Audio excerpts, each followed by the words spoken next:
Good afternoon, councillors and members of the public. I'll open the meeting now at 5:30 p.m. The meeting is being live streamed via Zoom webinar facilities, and recordings of council meetings or parts thereof cannot be copied, recorded, reproduced, reused or transmitted without the prior written consent of the General Manager. The meeting is being recorded and will be made publicly available on the Council's website. Persons attending the meeting should refrain from making any defamatory statements. Council acknowledges that this meeting is being held on the traditional lands of the Wiradjuri, Gundungurra and Darug people, and I pay my respects to the history and culture of elders both past and present. This evening we have Pastor Pip Saltmiris, who is the incoming pastor of the Christian Life Centre Church, and will take up her appointment on the 1st of January, I believe. Please. Let's pray. Father God, we thank you for placing us in the roles that we have to serve and care for your people in Oberon, and we're grateful for the beautiful area that we're privileged to live and work in. As the community's leaders meet today, we thank you for each of them and ask that as they deliberate on the plans and decisions before them, that you would guide them in your wisdom and strength. Thank you also for the favour that you have shown us in our town and region, and we ask that you would continue to bless us all. Amen. Thank you very much. You're welcome to stay if you wish, or go on to other duties. It's short notice, so I haven't planned for it. So well, thank you for making the time for us. Another time. Thank you. Record of attendance. We have no one absenting themselves today. We have Matt Webb joining via Zoom and Damien O'Shannessy also joining us via Zoom, both for family reasons. We also don't have Chris Shoemaker as a Technical Services Director, but we do have Gary Stiles, who will be providing advice through two particular papers, and also at the point where there is a requirement for the General Manager to leave, he will still be present. And we have David Bagwell, who is the acting Technical Services Director. Any declarations of interests? Councillor Hayden? 16.3, non-pecuniary. Thank you. Anyone else? No. Thank you, Councillor Hayden. There are no presentations. Questions from the public? The public gallery is open to members of the community, and the community is to be given the opportunity to ask questions at the commencement of the council meeting, and the Mayor is to ask for questions from the gallery prior to the commencement of the ordinary meeting. Members of the public wishing to address council are permitted to do so, providing the following guidelines are adhered to. The person asking the question at the council meeting must clearly state their name and in what capacity they are acting. If the person asking a question is acting for another person or organisation or agent, they must advise the council if they have their prior consent or authority. Questions from the public is not an opportunity for debate with elected representatives or staff. It's an opportunity for the community to ask a question in relation to an issue or put a point of view relating to an issue that may be causing interest or concern. Due to time constraints, and a time frame of 3 minutes per speaker is allocated, and all questions and comments must be directed through the Mayor, and in the absence of a question that cannot be answered, in the instance of a question if it cannot be answered, it will be taken on notice and a response given at after a reasonable period. This is the only opportunity for a community member to address council during an ordinary meeting. Mrs. Mann, would you like to ask your question? And then Ms. Walsh. Thank you, Mayor Callum. I would like to ask the question as a community member of O'Connell. My name is Cathy Manton, and I'm a self-employed legal accountant. My question is all of council aware of the monumental issues everyone had with the Department of Planning's portal to not only try and navigate to the state significant projects, but to be able to access or download the EIS documents for the Paling Yards project? I'm someone that regularly uses the internet and web-based software, and yet I struggled to be able to navigate my way to the Paling Yards project and then be able to download the EIS documents that I wanted to read. I spoke to and emailed the Paling Yards project representative, Andrew Coe, via phone and email. And ludicrously, I was able to access the documents, the EIS documents, via the proponent's website and downloaded them with no issues whatsoever. I also attended an online meeting with the director and executive director of the Energy Department of the Department of Planning. And Mayor Callum and Gary and Councillor Trenberth were in attendance. And when we raised issues about the portal, we were treated almost disrespectfully. We were spoken to quite condescendingly and flippantly. I do know that in relation to the Paling Yards project, there were some 450 submissions, of which I had one in there. Most of them were against the project, and if the portal had been working as it should, I'm quite certain there would have even been more submissions, most of which were opposing the Paling Yards project. And so for a very small community that we have here in Oberon, that's huge numbers. On a personal level, I'm very against the project and the damage that it potentially will do to the avenue of trees in O'Connell. And for every resident of Oberon, the traffic implications that would arise travelling to and from Oberon and Bathurst, and not least to the damage to the environment that the wind farm project itself would raise as a result. So thank you for the opportunity to speak. Thank you, Mrs. Mann.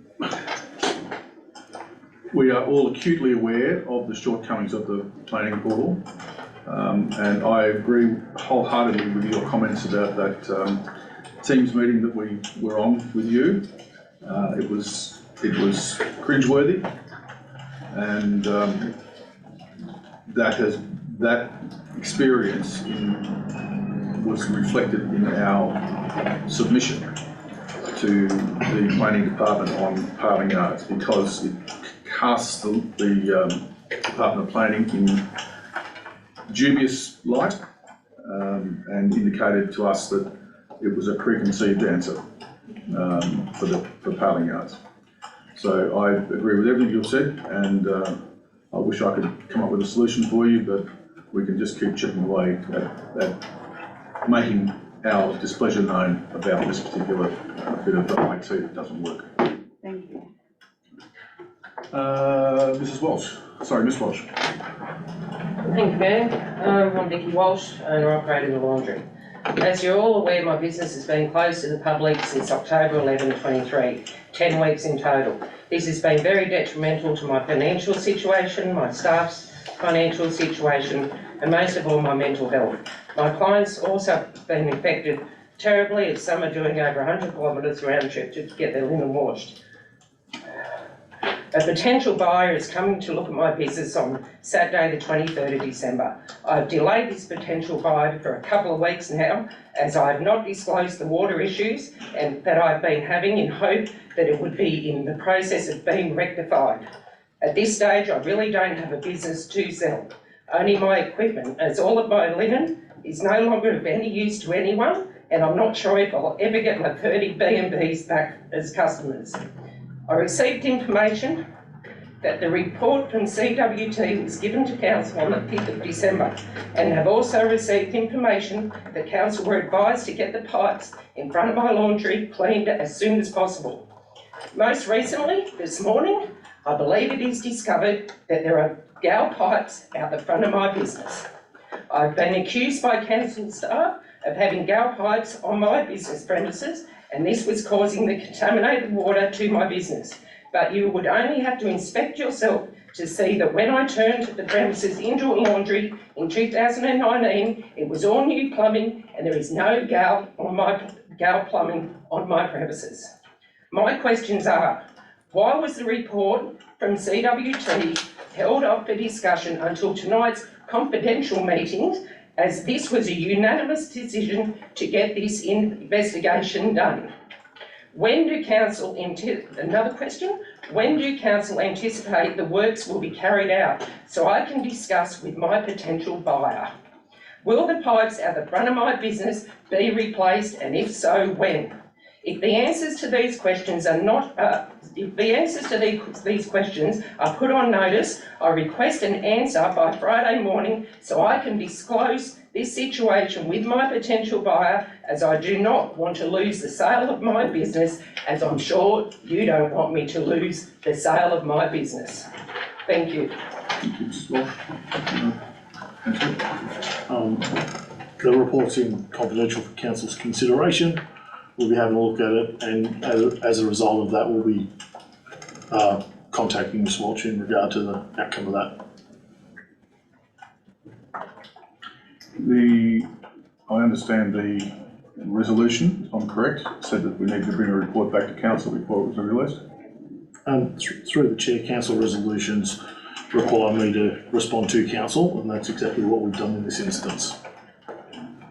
If I may. No. Vicky asked several questions. Oh. So through the chair, once council makes their decision in regard to that confidential report, we'll be in contact with Ms. Walsh immediately. Not the one about the report. She asked about the gal pipe that was found. Through the chair, I'm more than happy to discuss that in the confidential conversation that we have. And that'll be provided. Tonight? Well, Will be discussed tonight.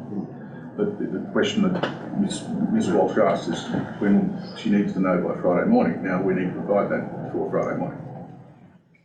So through the chair, once council has discussed the matter and I get a direction from council, we'll be in a position to do so. Okay, that's fine. All right, there's no other questions? All right, item 8.1, confirmation of minutes. Attached the minutes to the ordinary council meeting held on the 21st of November 23, and the recommendations of minutes of the ordinary meeting held on the 21st of November 23 be confirmed. Councillor Hayden, Councillor McKibben, Councillor Hayden. Yes, nothing further to add. Councillor McKibben? No, I'm more than happy. Okay. Second that. Anyone else? All those in favour?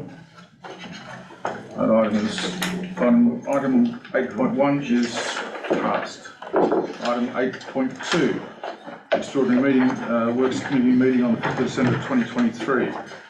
The recommendation is that the minutes of the extraordinary meeting Works held on the 5th of December 2023 be confirmed and resolutions endorsed. Councillor Hayden. Councillor Trembath, Councillor Hayden. Yes, I'm happy to leave the recommendation and endorse those. Thank you. I've got nothing further to add. Anyone else? No. I'll put the motion. All those in favour? It's passed. All right. Next one is mayoral minute. Item 9.1, mayoral minute. Can I have a second, please? Lauren Trembath. Councillor Trembath. Yeah, thank you. Thank you for the minute, and I just had a couple of questions. I noted on 30th of November there was a letter to Penny Sharp to read the planning process, a popular topic. Yes. I just wondered what you did say to her, and have you received any response? I haven't received a response, but what I did say to her, and this came out of a brief conversation I had at the Centre West Joint Organisation board meeting, she started her presentation by saying, we want councils and local government to be partners in the transition to energy transition, and that the planning system is not fit for purpose. So I took those two issues and wrote it on that, noting that we'd be happy to be partners as long as we had a say in what was happening, and we'll listen to and our advice taken. And that's not happening. And not fit for purpose, all I did was encourage her by saying that is exactly what we think. So it wasn't a negative letter, it was a reasonably positive one, but the circumstances we find ourselves in are that local government is ignored in the process of state significant development, and the community is ignored as well. So in following that, I noticed also, which is very topical, clearly across the regions, that 5th of December, you're obviously the recipient of something that Sam Faraway wrote to the Renewable Energy something group in Carrs Creek, It's the bottom of the page. 5 December. Yeah, I haven't got that to hand, but if he was sent it out, his was my recollection was a fairly negative response. He wanted them to provide answers to the community, which is, Well, so it's ongoing. Yeah. Yeah, okay. All right. I'll provide that if you wish. I actually would like to see that, so separately, thank you. Anyone else want to see it? Yes. Okay. Councillor Hayden? Yes, just your meeting on the 7th of December, New South Wales Farmers Association, how did the presentation of the town improvement levy exhibition go there? It was quite good, I think anyway. There was no particular negativity. There was, in fact, it was a bit of a two-person show really, wasn't it, Deputy Mayor? It worked quite well really. There were questions, but I didn't detect any great opposition to option 3, and that was really the one that the people were asking questions about. There was no great enthusiasm for it either, but it wasn't a contentious thing that was going on. And further on, correspondence on the 22nd of November, Dr. Shannon Knott, Regional Health Director. Has there been any follow-up with the request to meet with council? There were several things happening at the time, and I couldn't come up with a date that would work for both of us, so we will do that in the new year. And the main topic will be what we should expect from an NPS. And that's with the whole of council, that one? Anyone can come to it. Yep. Anyone from council. And then again on the 7th of December, the correspondence forwarded to Gavin Jeffries regarding Forestry Corp wind farm project. States you've got a response received. What was? I asked him, because the last I had from Mr. Jeffries was that the proponents would be selected, I guess is probably the best term, either just before Christmas or just after, but that is currently not happening. They have delayed that for some months. And that was the response, the response by telephone. Okay, thank you, that's it. Mr. Mayor, just again concerning your meeting with New South Wales farmers, was it very well attended? Do you have a feel for whether that is a reasonable gauge of rural opinion? There was about 30 there, I think. Oh, that's pretty good. Is that about you, correct? Yeah. Sorry? It was 3 meetings that was had Yeah. over on that. Yeah. But in the room when the presentation was being given, there was probably about 25 to 30, something like that. Yeah, okay, so not a bad selection. It was a reasonable selection. I think there was some, pretty reasonably influential local farmers there, including the deputy mayor. I'm sure I've been influential. Hugh Webb was one. Yeah. Was Richard there? Yes. Barry Lang was there. Yeah, Barry Lang was there. So there was a fair smattering of, So it's not just a, so it was not negative, it was, let's have a listen and we'll go and have a think about it and we'll come back and tell you. carry. Thank you. Anyone else? All right, I'll put the motion, all those in favour? That's passed. All right. On to Right. 10 Whoa, whoa, whoa, whoa, whoa. Mayor. Yeah, let me at least start this. Item 10.1, we have a motion, notice of motion from councillor Hayden. Councillor Hayden? I just wish to move an alternative motion to the effect of You 10.1. provided a bit of, to Sharon? Not as yet. Okay, well, let's take it slowly. Okay. And the alternative motion states that Oberon Council explore compulsory acquisition of the land situated at 67 Dog Rocks Road, Black Springs, in brackets, lot 174, DP 757072, bracket, being the Black Springs Transfer Station, utilising their powers as outlined in the land acquisition, in brackets, just terms compensation, bracket, Act 1991, the Act. And number 2, provide to council at its February or March meeting 2024 a further report on the acquisition of the subject land at 67 Dog Rocks Road, Black Springs. Okay, just wait till we bring that up so everyone can see it.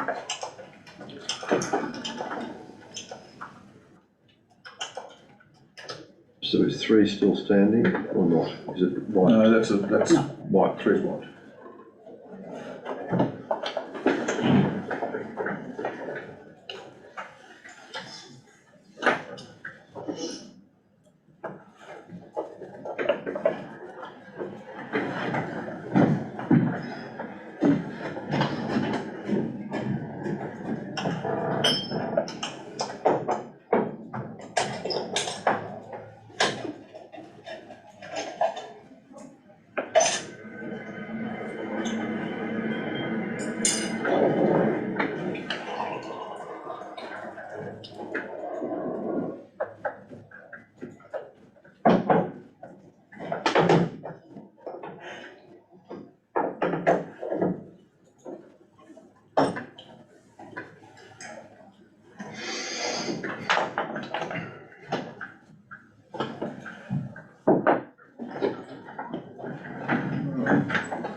Sorry, that didn't work.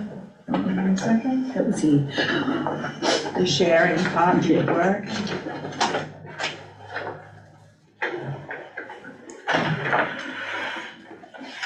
Somewhere on the screen.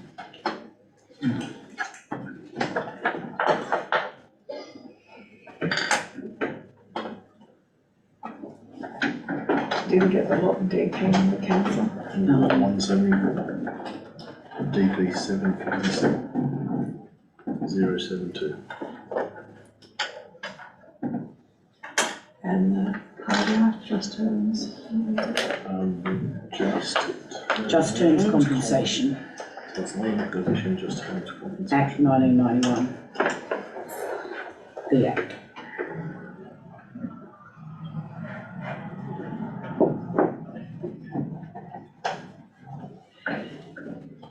Is that what you asked for? Yeah.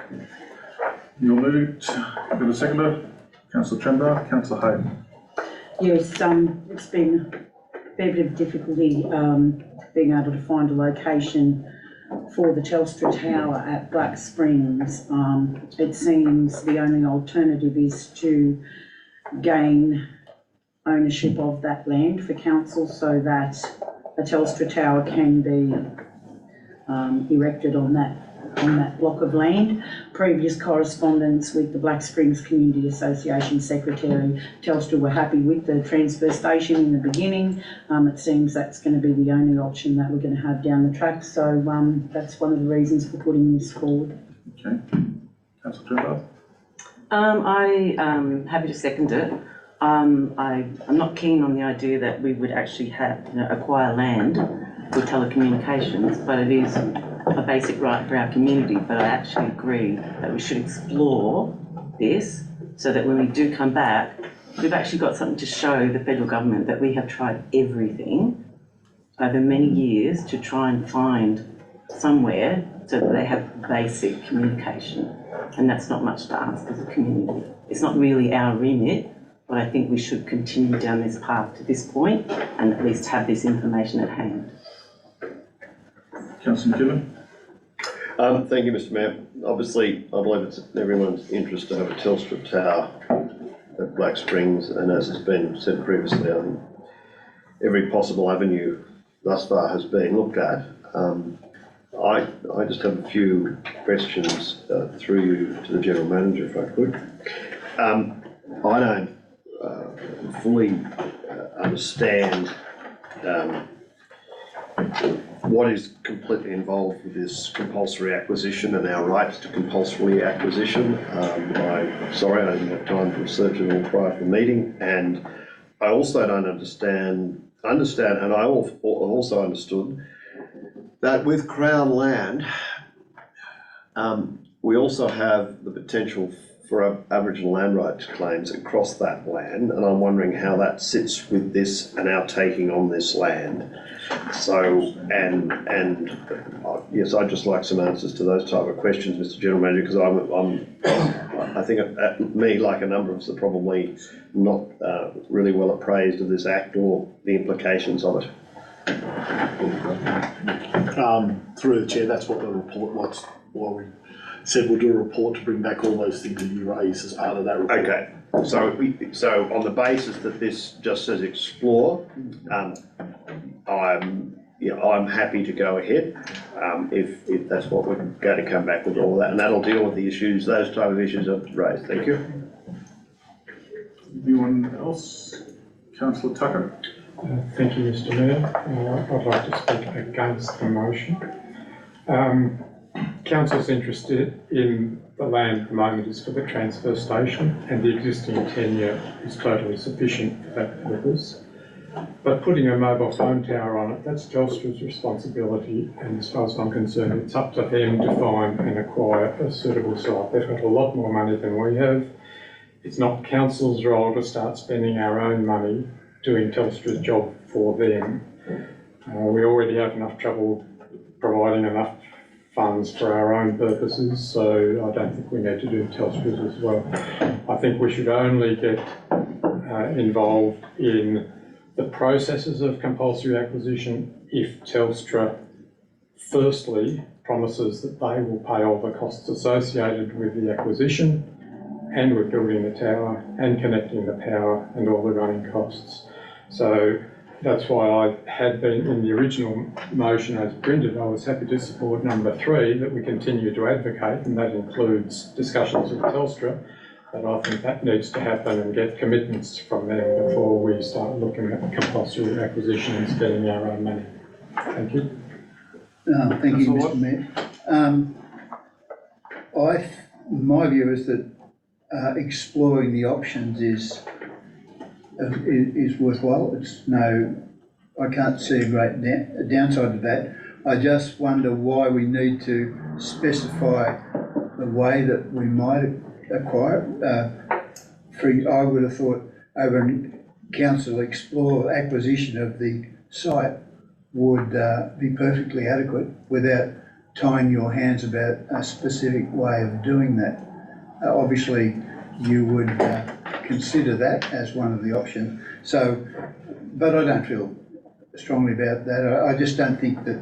I think that additional phrase is likely to limit your options a bit. Is that okay? Councillor Graham? I think Black Springs people have dealt with Telstra endlessly, and so it's time for us to do that exploring ourselves. Anyone else? Councillor McCarthy? Yeah, I was just wondering whether Councillor Hayden had just firstly what Councillor Watt said, explore the compulsory acquisition of land at Dog Rocks Road and just leave it at that, not using the land acquisition just terms conversation, that was all. We know all Crown Land's got native title problems with it to trying to acquire it, so. Anyone else? I'm of a mind that we should be exploring the options. Now, I note from the General Manager's notes that the response from the Crown about sale of land was fairly equivocal, and they're not of a mind to just sell it outright to us, and we may need to go through that. So I think that perhaps if we put in a minor amendment and add so that the General Manager, when he does his work, can have all options open to him again, that we make and after the Act of 1991, a minor amendment or other acquisition methods. Yes.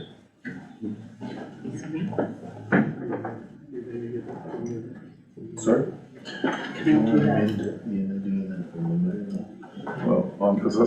Well, you happy to have that? No, because it leaves it open for other residents to be concerned about their land being acquired. I put it specifically as it is because it's in a legal conjecture, legal terminology, to do it for the specific location for a specific reason. Well, that paragraph gives a very specific location. It is. And the words that I'm putting in there do not have any punctuation separating them from the rest of that. So it's still defined. It's still defined in there. Still defined for that particular site. It can't be used for any other parcel of land. You can't just go off and do it somewhere else, because What were your words you wanted to I put? just said all other acquisition methods. Or other methods, yeah, okay. Other methods, but not other, I thought, okay. No, I wasn't talking about Yep. other places, I'm talking about other methods. Other action, You happy with that? Yep, acquisition methods. And then All right, write a reply. right, a reply. Yeah, write a reply on this, this motion. I'm not sure whether some councillors understand, but there is an actual grant that has currently been extended. This grant was a grant put forward 5.5 years ago now by Mr. Andrew G, the Honourable Andrew G, and it has been ongoing for quite a period of time, trying to sort this out for the Black Springs community to find a relative location that would be able to have the small cell tower that the grant is therefore going to. It's not going to cost anyone for the Telstra tower, that is actually from a grant. So it's been a nightmare for the Black Springs Community Association and all members out there trying to find a place to place this, and we've looked at every method. We've gone from private home to companies to forestry to you name it, and there is just constant argument. So the General Manager has done some investigation, and as per what the Crown states, stands also under the Native Title Act as well. There is also open in there that there are no current claimants in this area. There's Warrabinga 7, 5 and 2, and that's on the Bathurst, Lithgow, Capertee side. We don't have any claimants on this side so far that have tried to put in any land claims for any land whatsoever. And under the Act, it states that if land has been utilised for something for a period of time, it's very unlikely that a claimant will come forward to actually utilise that land, therefore that can be voided. So I'll hold true to this motion that I'm putting forward because the community does deserve to have communication out there. That's it, thank you. I'll put the motion, all those in favour? Councillor Tucker against, the rest in favour. That particular motion is passed. Item 10.2, Hazelborough School Reserve. Councillor Hayden has announced the motion. I'm waiting for a seconder. Seconder. Councillor Hayden, Councillor Chundar. Okay. The motion I've put forward the council to seek quotations for the repair and maintenance of the Hazel Grove Reserve Schoolhouse. Number 2, apply for funding for the repair of the Hazel Grove Reserve Schoolhouse. Number 3 was seek quotation for supply and renewal of the Hazel Grove School Reserve tennis court and lighting. And number 4, apply for grant funding for the supply and renewal of the Hazel Grove School Reserve tennis courts and lighting. The reason for this motion is we've had several meetings with the committee of the Hazel Grove School Reserve, and this needs to be prioritised from 1 to 4. The school reserve house is almost 100 years old. It has been left without any maintenance that has occurred over the years. Council is the Crown Lands manager of that land. I believe that to get any action happening is that we need to put this motion forward and get this approved by council so that that heritage building can be maintained, and we can seek funding for that maintenance through some grants. Also, in regards to the tennis court, the community out there has grown substantially over the last 4 to 5 years, and it's still growing with all of the new subdivisions and families moving in there, families being raised out there, and they would also like somewhere to go and socialise, have a game of tennis if need be, and this also needs to have grant funding to be able to assist that. And putting forward this motion so this can get enacted and something can finally get done with that Hazel Grove School Reserve out there. I second for discussion. I'm a little bit confused as to the seeking of quotations. There's 2 separate issues there for quotations. But is this a resolution of the Village Community Group and that they will obtain the quotes themselves? Because as it reads, that is assuming that council would be doing that and incur costs to do it. So where would the funding come from that? Has it been identified? Because there's 2 parts. You have to, 1, get the quotes, and 2, that then follows through that then you can apply for grant funding, but you can't do it with one without the other. But I couldn't sort of determine if it was in the Village Community Group's minutes that they had put this forward or whether it was your resolution. It's been put forward several times, but the fact remains that every time the hall report, the school reserve report comes through, it just gets approved. No one is reading. Through the chair, please. Through the chair. It doesn't get responded to, and we've been trying, and the Oberon Council is the Crown Lands manager of that area, and that should be maintained, continually maintained, not just sitting and neglecting and falling apart. Thank you. Councillor McKibben. Thank you, Mr Mayor. Through you, I've just got a few. Having seen, well, I've got a couple, but the first is, having seen the Hazel Grove Reserve Schoolhouse, quite frankly, I think it needs more than repair and maintenance.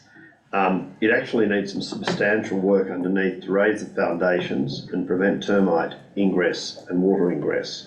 So it's not just a repair and maintenance issue, it actually, in fact, the whole building may need raising and a proper termite barriers put in place. With proper stumps, which may not be like the original timber stumps, they may be probably concrete or brick, but something, if we're going to go ahead that way, it's not feasible just to repair and maintain it because the termites are just going to attack it again because basically it sits on the ground. I'm being quite frank here. So my question is, if you're looking at this resolution, it has to go further than repair and maintenance, in my view, to get quotations, because it has to be substantive work as well as repair and maintenance. I would think the first thing we need to do is do a building inspection. That's right. And understand if anything can be done or it can't be done. So I suppose my first proposal was that, I don't know how but the first thing was I don't know how this is going to be funded, but the first thing would be for a council to obtain a building inspection of the property and provide a report as to what has to be done to, first of all, fix it, but also to do the work to prevent termite ingress, because my understanding one of the biggest problems is there's water and termite ingress into this building. This issue, I am concerned that the council may be lumbered with what is going to be an incredibly expensive and long-term project which will not provide any substantial benefit. And the way you start with these sort of things is let's find out what it costs and what its condition is. Now, I think the 355 committee is the organisation that should be seeking that, rather than council staff.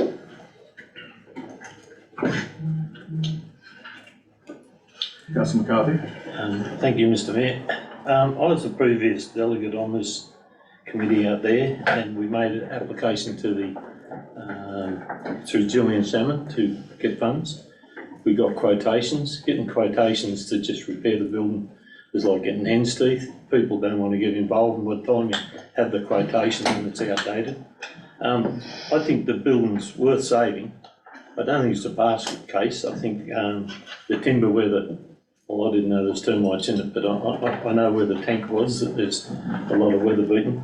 But through the 555 committee, temporary, we might be able to provide fibro over the top like it's around on the other side, where Greg Fitz and Mr Toole's been doing the work.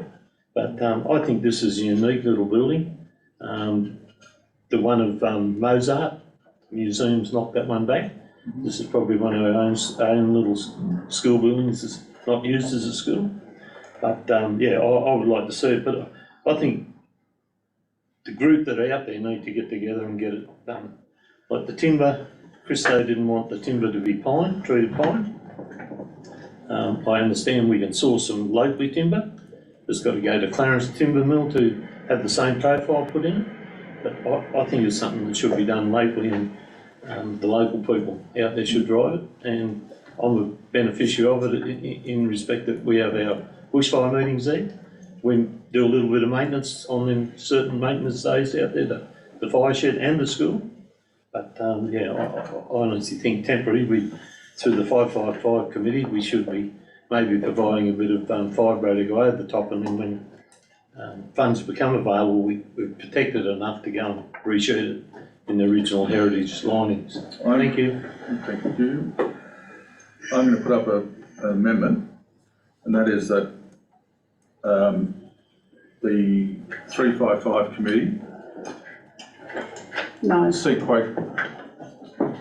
I can do that. Mr Mayor, may I speak? The 355 committee have been doing this continually, and every time it comes to council, nothing gets done. The 355 committee seek quotations for a building inspection and report. I have a seconder. That's what I'm doing. Councillor Tucker.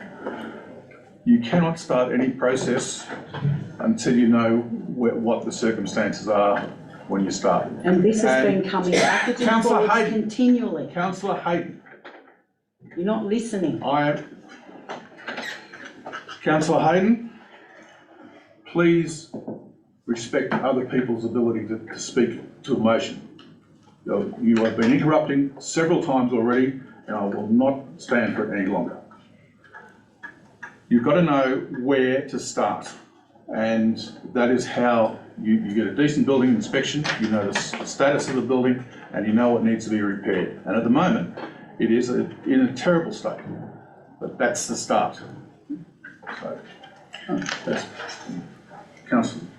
Thank you, Mr Mayor. Not very much to add to that. I agree with what you say. That is the place to start. We can't go charging off getting quotations for something that may turn out to be bigger than Ben Hur. So that is what needs to happen. And if I can endorse and thank you for your comments to Councillor Hayden. This is an amendment. Councillor Hayden has the opportunity to speak against the amendment, and that's the appropriate way to go about it. Councillor I was just going to say, I was happy to second your motion, but I presume councillor Tucker's already done that. Thank you. Councillor McKibben. Thank you, Mr. Mayor. I'm just wondering then, with the existing motion or the amended motion, I suppose it is now, what's the status now of the Hazel Grove School Reserve Tennis Court, which I already thought we were looking for grant funds for? And I know that the motion is currently drafted on that, which is point 3, and I'm not sure if that still stands with you're just amending one, or you're amending? No, I'm putting the amendment covers all four. So is that going to cover that motion about the tennis court exists separately? Exists separately. So your motion is not going to refer to the tennis court or not? My motion is just saying let's the 355 committee seek quotes for a suitable building inspection report. And that's just in relation to the Hazel Grove house? Yeah. Understand, thank you. Councillor Hayden. I'd like to speak against your amendment. Simple fact is, it's been now 2 years of bringing reports continually to council about issues out at the Hazel Grove School Reserve. Prior to my getting on that committee, it had been another councillor's responsibility. And all in that time, still nothing has been achieved. It is not the onus of the Hazel Grove School Reserve 355 committee to continually, as they have been and as myself has been, chase builders and other inspectors with our own time, with no funding. These people have jobs. They've got on that committee to assist and put forward some recommendations and help out where they can. But this isn't a financial committee. This is just a group of locals who want to make sure that some of their heritage in their community is saved. Now, they don't have any funding to chase this. They've been chasing for reports and quotes for an entire year with no luck. That is why I put it forward in the state it was, so that council could chase it up, because it's council's responsibility as the Crown Lands manager to maintain that, and it hasn't been done. And that was my reasoning. Thank you. Mr. Mayor, I would like to vote against your notice of motion, not because it's not an action, that if we go to repair it locally later on, it might hinder what we try to achieve. In other words, once you get a report that's got to be done one way, and we try and do it locally, like source some local timber, having it milled for gratis or whatever, then we won't be able to proceed because we've got to match your professional report. I'm not seeking a report that says this is how you need to fix it. I'm seeking a report to actually define the state. Yeah. I know what it's like. I've been there. I actually brought some of the timber into Christo to show him the profile, but yeah, I just don't want to see us hinder what we might be able to do as a community, that was all. Okay. Anyone else?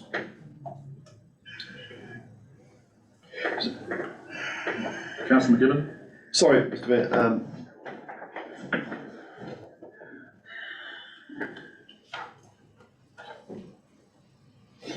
So the inspection, for building inspection report, I'm just trying to clarify, that will ascertain the current status of the building as it exists? Yes. And will it also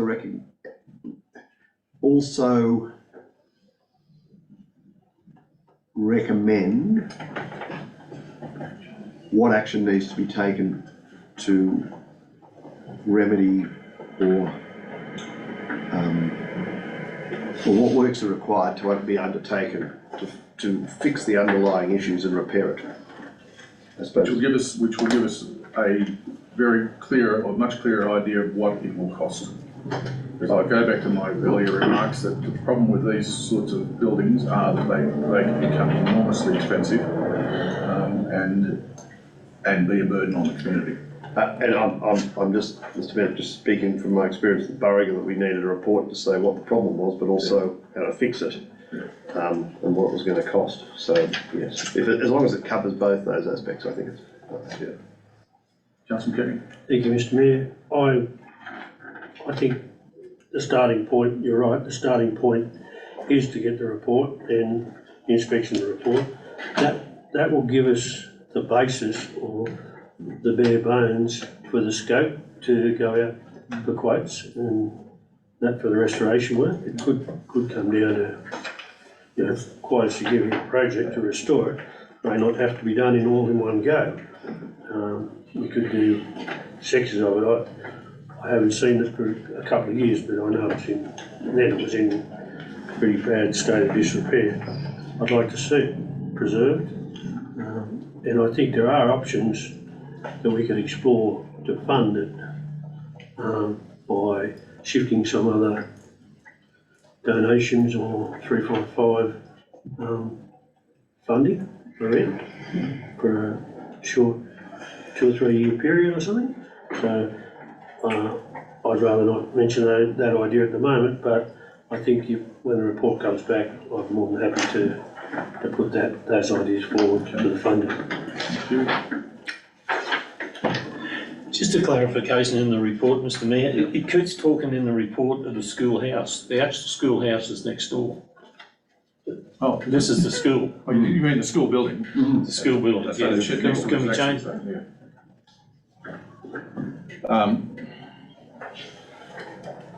So we just take out the house bit and Is our house bigger next to me? public school reserve, yeah.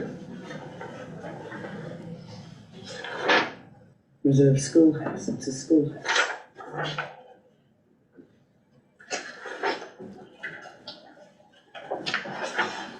So it's a building inspection for the school, a school building inspection. Can I request a minor amendment to that? What I was saying there, well, hang on. So, all right, what do you want to, Remove the section 355 committee and put council seek, because the 355 committee have continually and nothing's happening. no, I won't accept that. So you want to add, you think it should be so committee seek quotations for a school building inspection and report? The reserve schoolhouse. So is that identified, the way you want it identified? Should be building, not house, you know. Public school building, yep, I'm happy with that.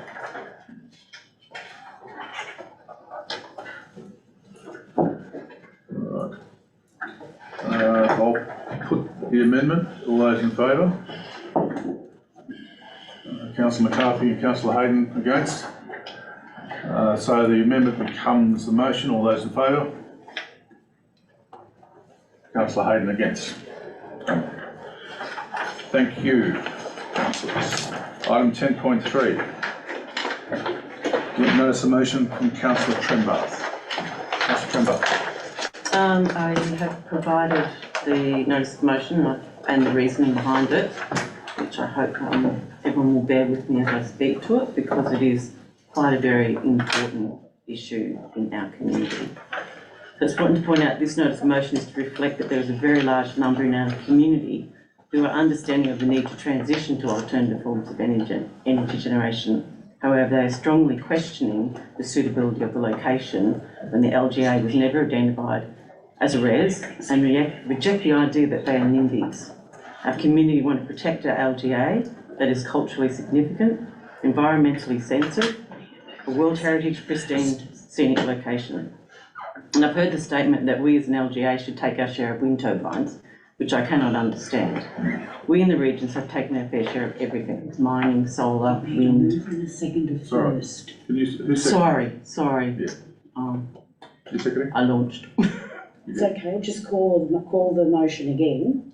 Yeah, Well, sorry. I've already said that already Councillor Trembath started, help. moved it, so And then I'll second it, but you must get that prior to the start of speaking. sometimes it doesn't work that way, Councillor Hayden. Sorry, that's the code of meeting practice. Thank you, Should, Councillor surely Hayden. is, and you should read the other elements of that particular document. Thank you. So, as I said, we've taken our fair share, and the main recipient of the power generated will be Sydney, and they'll take nothing. Recently, North Sydney Council rejected a community battery the size of a container to be placed in a park. the ultimate NIMBY, but they are happy for us to take the load in the regions. They rejected it. Even the placing of the wind turbines offshore will not impact Sydney, but there are plenty of National Park in Greater Sydney with KV lines that could be used. If the wind turbines do not impact the environment, then why are they not being placed where they're most needed without the requirement for any new transmission lines or the transportation to the regions from Newcastle? All of these projects will come to Newcastle. Oberon is not part of the 5 res zones declared by the New South Wales Government. The Central West Arana res was the first to be set up and has not been changed or extended since, but we have paling yards and the Forestry Corporation so far, and in the surrounding LGAs, all not in the Central West Arana res, there are about 10 wind, solar and pumped hydro projects in planning, and again the communities are not being listened to, and the councils do not have the resources to assess the lodge responses to the EISs and continue their business as usual. In a res they get funding to work on EISs. If the projects were in a designated res, there would be tangible financial benefits to our community, but outside we rely on the largesse of the proponents and they amount to very puny attempts as part of the engagement and social license required by the Department of Planning to be seen to be embedding themselves in the community, and this is not considered as part of the EIS when it's assessed. So, and they all use the same playbook: pretty pictures, one-on-one discussions, delayed responses or no responses, and I've experienced this with other projects. Also, the New South Wales State Government in October made $128 million early down payment of many hundreds, and that will be followed by many hundreds of millions of dollars over the next 30 years into the delivery of projects and employment opportunities in those res zones, and will work with local councils, First Nations, renewable developers to identify priorities and long-term legacy programs for the funds. We get nothing. No consultation with council community, just renewable projects with no say and no remuneration. The Department of Planning process is not fit for purpose and completely ignored the council input regarding the paling yards proponent Global Power Generation Australia's EIS, as Mrs. Manton pointed out. They did not allow any reasonable conversations with the elected council who are voicing the concerns of the community, and what will follow will be the complete disregard for the Oberon DCP and wind guidelines. And I do agree with the strategy to not engage with any of the companies that will be coming to town in the future, because the proponents use it to say they have engaged as a requirement, only not to provide benefits or listen to the community. It's just a tick box. The Oberon DCP wind guideline is robust, but there is no requirement for it to be considered for an state significant project. Our DCP wind power generation is just a guideline for state significant projects, and has not been tested despite overtures from forestry that they think it is a great guideline. However, will they ensure whoever wins the tender to install turbines in the forest will abide by these, or will it be the hands-off approach that they seem to be using now when asking about public consultation about the 400 wind turbine project on their land? They really don't want to discuss it. We have to wait until they put someone in place, and there's no discussion. The renewable companies are generally overseas companies that are not part of the community, and as has been seen, they are generally multinational companies that often develop renewable projects with the intention of selling those assets once operational. They're not local companies that embed themselves in the community. Global Power Generation, who I met at the Black Springs community session, had never been to Oberon. Travelled via Goulburn and were unaware of Oberon and the surrounding villages, had no concept of the geographic scope of the project, the impacts of the build of the project or transport of the components through the LGA, what it would involve. They had not driven the roads, and even at my urging to understand the heritage of O'Connell was completely ignored, as there was nothing included in the EIS with regard to the heritage impact. The only heritage they spoke about was the actual paling yards location. Global Power Generation are a Spanish company and Australian company, and in particular New South Wales is seeing the rush of multinationals for renewable money like the days of the gold rush with the cowboys coming over the hills to the regions. In a res, social licence or broad acceptance is key and must bring meaningful and equitable development for populations at the front line of change. Paling yards is on private land, and there's been no discussion about equity to the community that I'm aware of, and Forestry Corporation is on unrateable land that will provide no equitable benefits to the Oberon LGA. They, however, will generate another income stream for Forestry Corporation with 400 wind turbines. I'm getting there. With regard to the Forestry Corporation and their 400 wind turbines, there is currently a shortage of timber, but it would appear that there's no rigour around the requirements of the legislation that allowed this change. Approximately 90% of timber in new houses is softwood timber, and there's significant demand for new housing. So why are we proposing to take out nearly 1%, a number that's meant to feel insignificant? Would all 400 turbines be in one place or spread across various locations, as we are led to believe? There is a general consensus in the community that the 400 turbines will be situated in one place, as economically it would not make sense to be transported to 4 different areas of the forestry. And to reinforce the shortfall of timber, recently there was a session at the Oberon RSL by Australian Forest Products Association, one of our state's leading organisations representing the forest, timber and wood products industries. And they were promoting activities that will grow our plantation estate and provide opportunities for farmers and landowners to diversify their income by investing in timber. So growing trees. We're taking out trees and then we're planting trees. They predict there'll be a gap between demand and local timber production in Australia of 2.638 cubic metres per annum by 2050, equivalent to 40.5% of total demand, and they need to address the supply gap in local production. Point 3 of the notice of motion is the O'Connell Avenue. It's a significant memorial and makes a substantial contribution to the history and character of O'Connell and the area. The living memorial is registered on the list of war memorials in New South Wales and has state and national recognition. It's part of the O'Connell Heritage Conservation Area, and our heritage consultant has recommended listing the avenue as a separate item to reinforce its individual significance and provide protection of our living memorial now and in the future, as we navigate the O'Connell Road being the only transport route to Oberon for the wind turbines and other materials. Paling yards will use this route with 9,000 trucks, and there's more transport required as everything needs to be brought in. I have not calculated 400 turbines, but close to 10 times paling yards, which will mean years and years of disruption, roads destroyed and not repaired until the end of the projects. We need to oppose these projects as they are the wrong projects in the wrong place, and we were never consulted as a council for our community or considered, as we are not in a renewable energy zone. Those zones were designed to cover the amount of energy required to regenerate from each to cover the closure of 15 coal mines in New South Wales. So that's what they should be used for. That's their purpose that they were designed for. I'm absolutely not advocating for Oberon to be included in the rest. I'm advocating for opposition to renewable projects in our LGA and council to take a firm stance on behalf of the community. We do not have a voice, and this may be how we are heard, and our only opportunity to oppose substantial industrial projects that will impact our LGA for decades to come. So that was the reason behind my notice of motion. Councillor Hayden? Okay, I won't take that long. I second this motion. I was hoping that the mover of the motion would accept some slight amendments to it. Number 1, oppose the siting of wind energy projects in the Oberon LGA, being more simplified as number 1. Number 2, I don't believe that really needs to be in there because it has a bit of a discriminatory basis behind it. Number 3, I think needs its own motion itself, being the avenue of trees listed in the Oberon LEP, because that's not really anything to do with the wind power generation.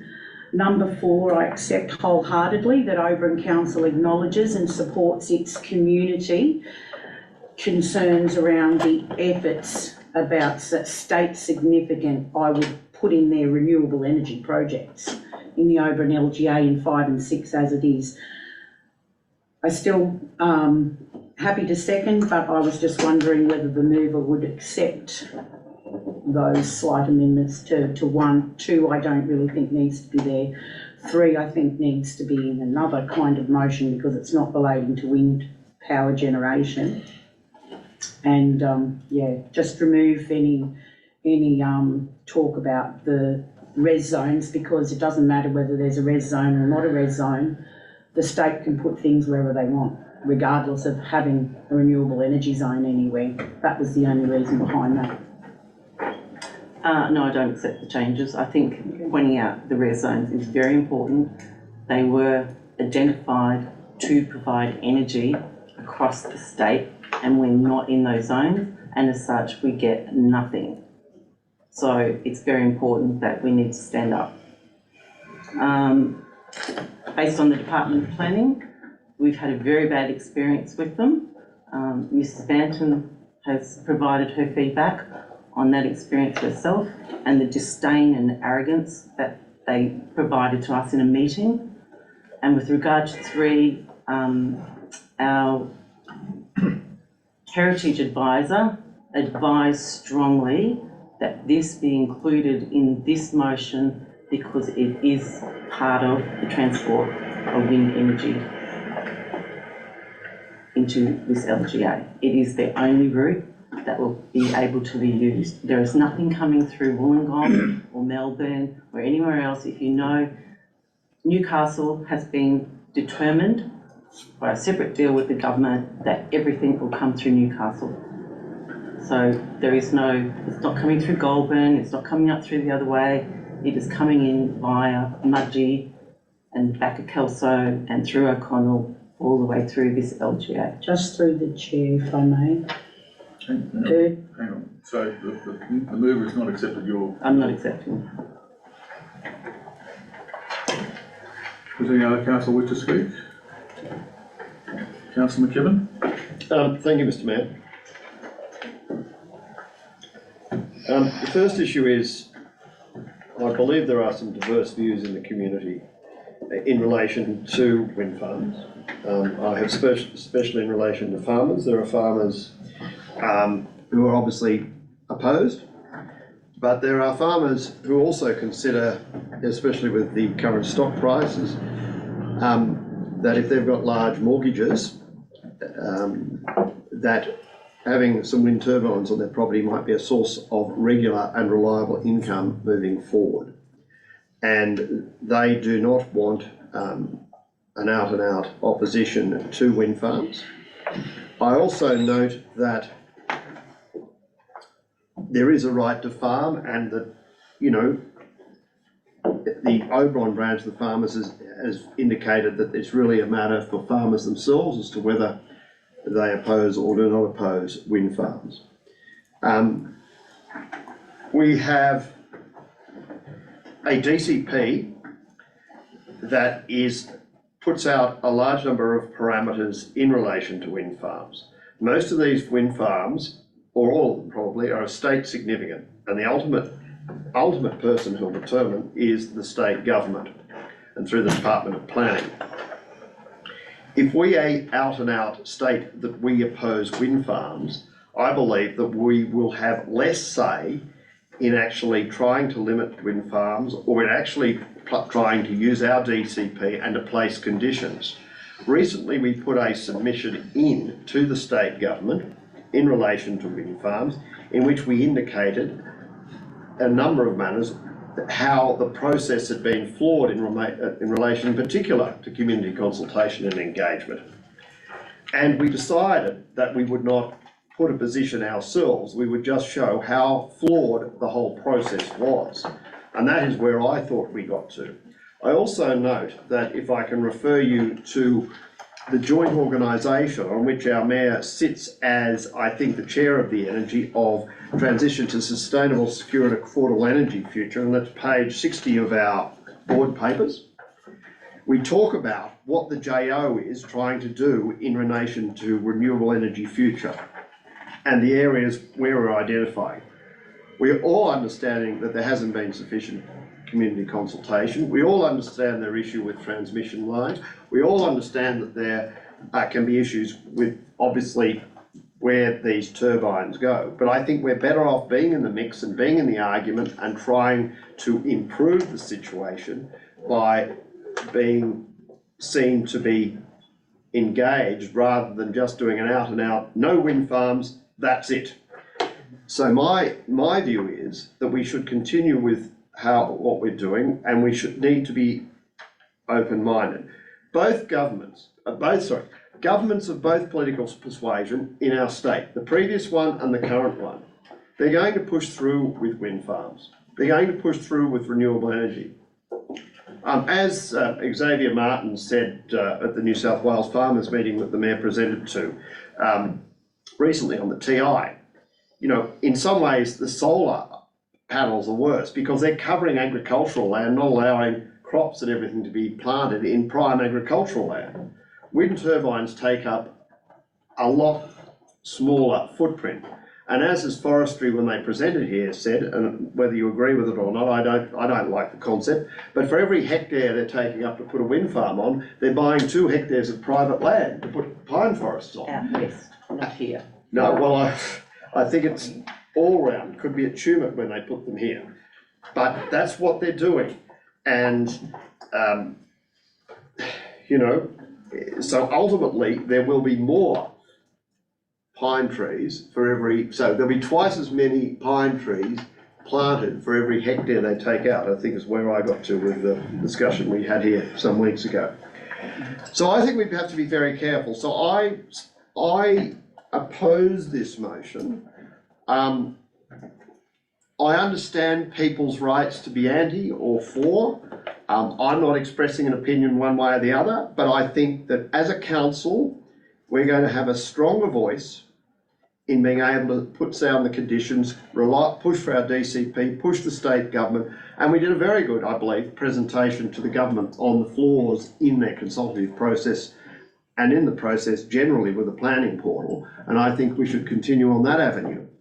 And I think that one of the things is, if the government is going to push these through, high or you know, whatever council's going to say, what we have to do then is get the best benefit for our community, and if we have to, try and at least get an agreed number of how many towers are going to be in this LGA. But I think being out and out of opposition is not going to get us anywhere. Councillor Green. Thank you, Mr. Mayor. I would agree with Councillor McKibben.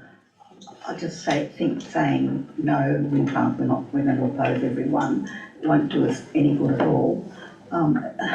Just looking at the motion and some of the reasons behind it, it's almost asking for us to be a res, and we don't want that.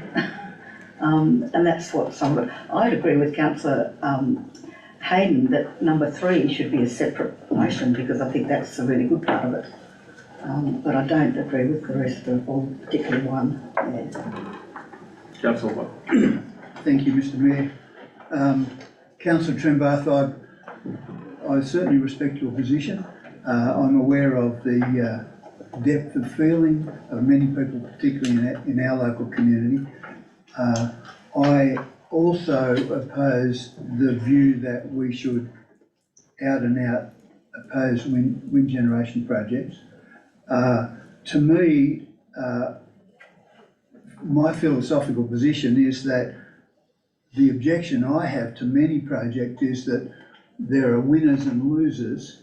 There's not enough attempted community consultation. There's not enough attempt to compensate the people who are adversely affected. We're well aware of the consequences of the Paling Yards project and the enormous impact on our community. My view is that I would put something like oppose the wind generation projects unless there is broad community support. So what do we want? Well, we want broad community support, we want consultation. So my view is that if we say we are totally opposed, we lose that negotiating position. Councillor Tucker. Thank you, Mr. Mayor. I'd also like to speak against the motion for many of the same reasons, but I'll repeat them in my own way. I know there is a fair bit of vocal opposition to the Paling Yards project, noting that this motion is not specifically about Paling Yards, it's about any wind projects. But I don't think that opposition means necessarily that that's the majority view. My guess is that there would be majority support in the community for projects which are appropriately located and developed in accordance with the DCP, and particularly if people understood the benefits that flow to the landowners, as Councillor McKibben mentioned, and the revenue that can flow to council to go into other projects. We know that approving or not approving these projects is not going to be a matter for council. That's a state government decision. And we have already made our submission, making a lot of the points that have been raised against wind towers, and that's about all we can do. Being outside a res doesn't preclude wind projects being developed outside the res. My main concern is that what is the purpose of the DCP? The DCP sets out what are permissible uses and what conditions apply.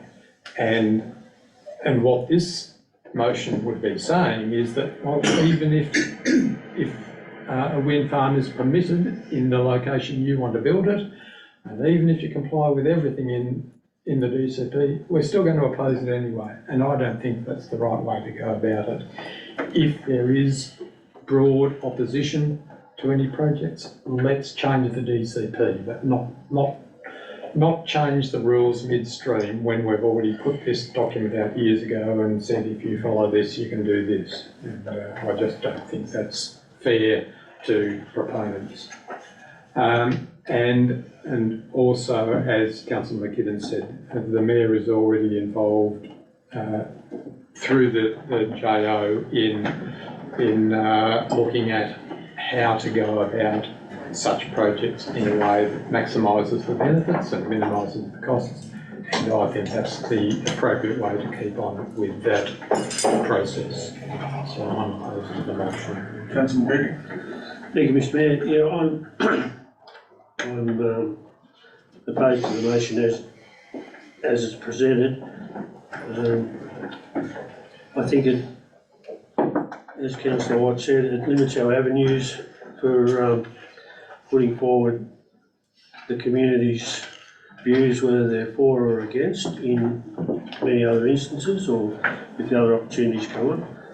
I think the general feeling in the community is, I don't know, 50, whether it's 50-50 or not, there's certainly some for, some against. So I have no problem advocating if the community are against it or for it, but to go straight out and say, as a council, we're going to oppose it flatly, I think it's probably the wrong way for us to go. I agree with Councillor Hayden that the Avenue of Trees issue should be brought as another notice of motion or through the Heritage Committee or whatever the correct avenues are. It's a separate issue. And also support Councillor Tucker's statement on the DCP. That's why we have a DCP. And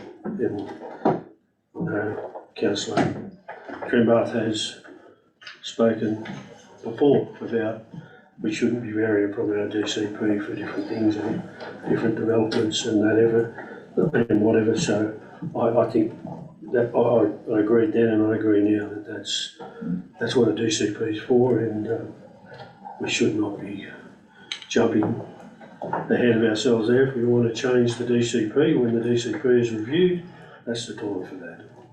Thank you. Councillor Carthy. Thank you, Mr Mayor. Just with this, the push from the government, the unions, they're starting to push now that they want 70% renewables straight away. This puts more pressure on these projects, and for us to blankly oppose it is just not on. But just to give you some information on avenues of trees, I can recall when the power line from Bathurst to Oberon used to go above them trees, and they used to be constantly cut. And they're some of the best trees that are left there. I don't want to say that seem hacked apart, but yeah, there's some of the things that happen that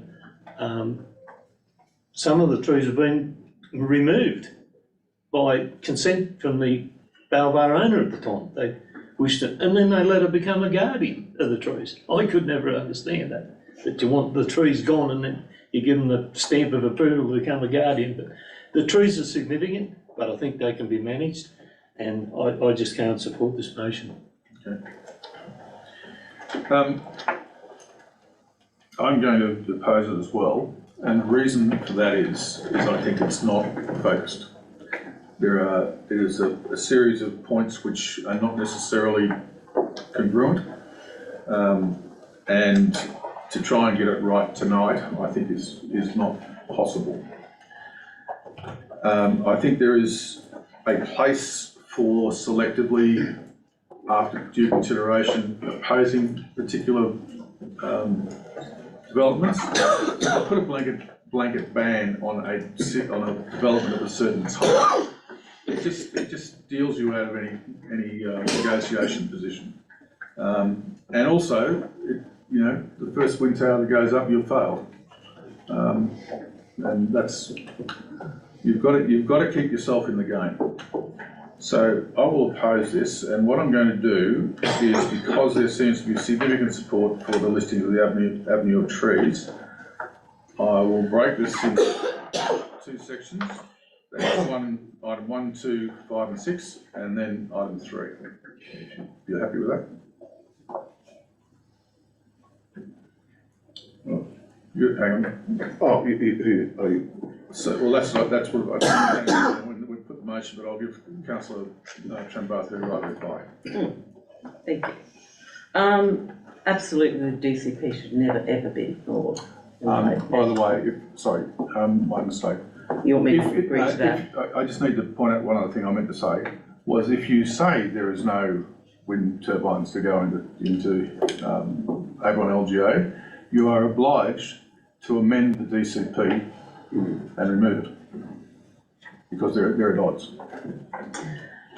The DCP is absolutely something that I do always, we should provide by.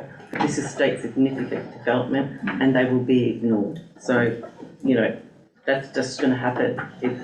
It's great that we have one, but you also talk about consultation. Councillor McKibben, I was on the call and instigated the call with Department of Planning about the way they behaved. So I got the full force of their disdain and arrogance. There is no community consultation at all. And if you believe that we're going to get community consultation, I sit back and wait, because you just saw in the Mayoral Minute, Cars Creek have gone to San Faraway and they're in a res and they're trying to get community consultation. They don't do it. I've seen it with others. I've seen it with the APCO. You drag them kicking and screaming. They still take you around the room. They show you pictures. They greenwash it all. And it's just a tick box. It doesn't get assessed. EIS don't take it into consideration. I'm only putting it out there that we're going to get ignored, and you're dreaming if you think that there is an opportunity for us to speak. We don't get anything. 400 wind turbines with the Forestry Corporation. We're not going to get anything. They're not giving us anything. They don't have to. So if you think you're going to get some compensation every year because there's a turbine in forestry, it's dependent on whether they decide to do that. And the same with paling yards. It's on private land. They were tick boxing it through. They hated us at the Department of Planning when we pointed out that the EIS was being cobbled together. They had used 3 different EISs to put forward, and I could show you. If you didn't read it, I'm ashamed that I'm sitting with councillors who didn't read the EIS and understand what was lacking. And those poor people at Paling Yards who came to Black Springs and just were begging for someone to listen to them. No one in this room except Councillor Hayden and myself and the Mayor went and listened to them. It's only come up now to you because it's bubbling up in the community. I totally accept that it won't get through. That's just the way it is. All right, what I'm going to do is put the motion in items 1, 2, 4, 5 and 6. All those in favour? Just 1, 2, 4, 5 and 6. So that's oppose the siting of the wind turbines, the right to reject the acknowledgement and support of the community concerns, rights, we write to the government and Paul Toole. Yeah, one for that. All those against? And item 3. Three. Am I too late to move an amendment to 3? I'll make it, Yes. no, because it's been Move and put up as second. separate. No, it doesn't mean Move and address second. it. Completely confused now. All right, I'll put item 3. That's addressing the listing of the Oberon, the O'Connell Avenue of trees. All those in favour? So are you doing a separate motion with that? No, it's a separate item. I'm putting the motion for item That 3. We can't propose an amendment because it's coming up as a separate item. Yeah, we can. I'd propose an amendment. Yeah. That the matter be referred to the Heritage Committee to see whether it's appropriate for the avenue of trees at O'Connell to be recommended to the council. Been to the Heritage Advisor. To the committee, has it been to the Heritage Committee? The Heritage Advisor said it was of critical importance to get this listed separately. Critical. As whether it's appropriate to be listed as a separate item in Schedule 5, Part 1 of the Oberon LEP 2013. That's what we have a Heritage Committee for. On the basis, Mr Mayor, that this is basically a heritage item, so it should go through our Heritage Committee first. Okay, anyone, that's being moved by Councillor McKibben, as an amendment. As an amendment? Seconder? Can I speak against it? Well, it hasn't been seconded yet. Councillor Tucker? Sorry, the amendment is that the matter, that the listing of the avenue of trees at O'Connell be referred to the Heritage Committee for them to determine whether it should be recommended to council that this be listed as an identifiable item in Schedule 5, Part 1 of the Oberon LEP 2013. Mr Mayor, I'd like to speak against that. It's been recommended that I it go already through. said that. Eh? I said that first. Well, I'm just trying to. We've only got a seconder. Yeah, Second Tucker. Councillor Tucker. Thank you, Mr Mayor, and I had drafted a very, very similar amendment, so thank you, Councillor McKibben, and I think that is the appropriate way to go about it, not just at the drop of a hat to go listing something without knowing if it fits the guidelines or what the implications are and all the legalities and processes. So I do think we have to go through the right process, and the Heritage Committee is the first step in that. I was before Clive. So I'd like to speak against that motion and the amendment to that, because for the simple reason that Councillor Trembeth had actually got advice from the Heritage Advisor over the avenue of trees. So that advice has already been put forward to Councillor Trembeth. That's why she had added that in her original motion. I still think it needs its own standalone, but as it is worded and unchanged. So you got the change up there on the screen, please, Sharon? I don't have it. The motion, I'm sorry, Mr Mayor. Sorry, the amendment. I don't have it in full. The council repeated it once, but it's still not complete at this point.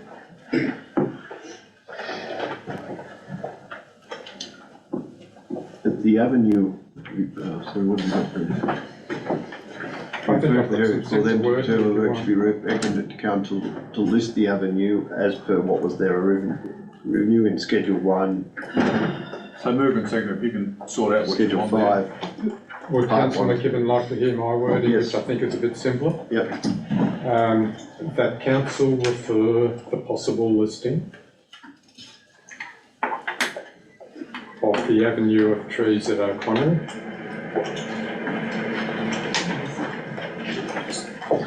in Schedule 5, Part 1 of the LEP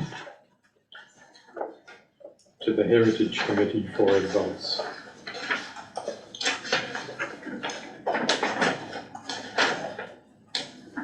Yes, no, I don't. The Oberon LEP to the Heritage Committee for advice.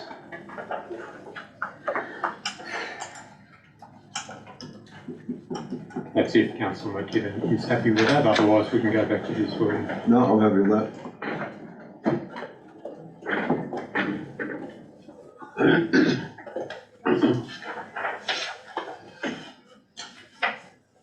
a B in Vin after O'Connell.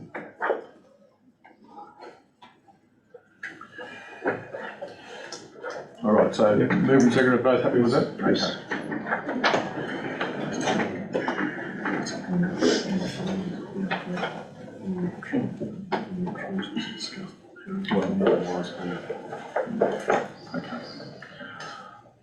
All right, anyone who's, Item 4.4 on the last Heritage Gathering, sorry. The Heritage Advisor was to provide a verbal update to the committee. And my concern is that if you go down this path here, last meeting, we didn't have a quorum. So, and one of the things that did happen was the Heritage Advisor was scheduled to attend the meeting, was in the building and wouldn't attend. So, I just think that it's already listed as a thing, as an action, but I thought we had to wait till the 2000 land study to have it completed, listed and gone ahead. And that was supposed to be done in 2022, but.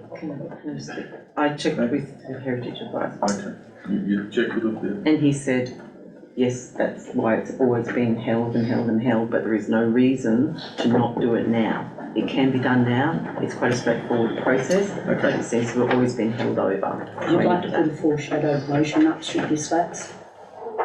Well, you can say you've got a foreshadow. I've got a But foreshadowed we will put motion. it up for So, another time. Mr Mayor, if I may speak, the council need to make this decision, not the Heritage Committee. Thank you. All right, well, but we need the advice to be able to make a proper decision. How do you need advice? It's already a significant item. Well, I certainly don't know what having a heritage listed actually means in terms of our duty of care to those trees. Conservation area. Well, that's a different thing. It's already in the conservation area. It is in the conservation area, It is. but if we're asking, then why are we asking it to be listed? He said if we listed it separately, it makes it easier to get grants for protections of the trees, and I'm sure our general manager, being a ex-planning director, would know all of this. It is not an overly onerous process to do it. It actually gives us much more leverage with the trees, determined with grants, and also if there is potentially chopping of the trees to bring turbines through. Application, isn't it? Okay. All right.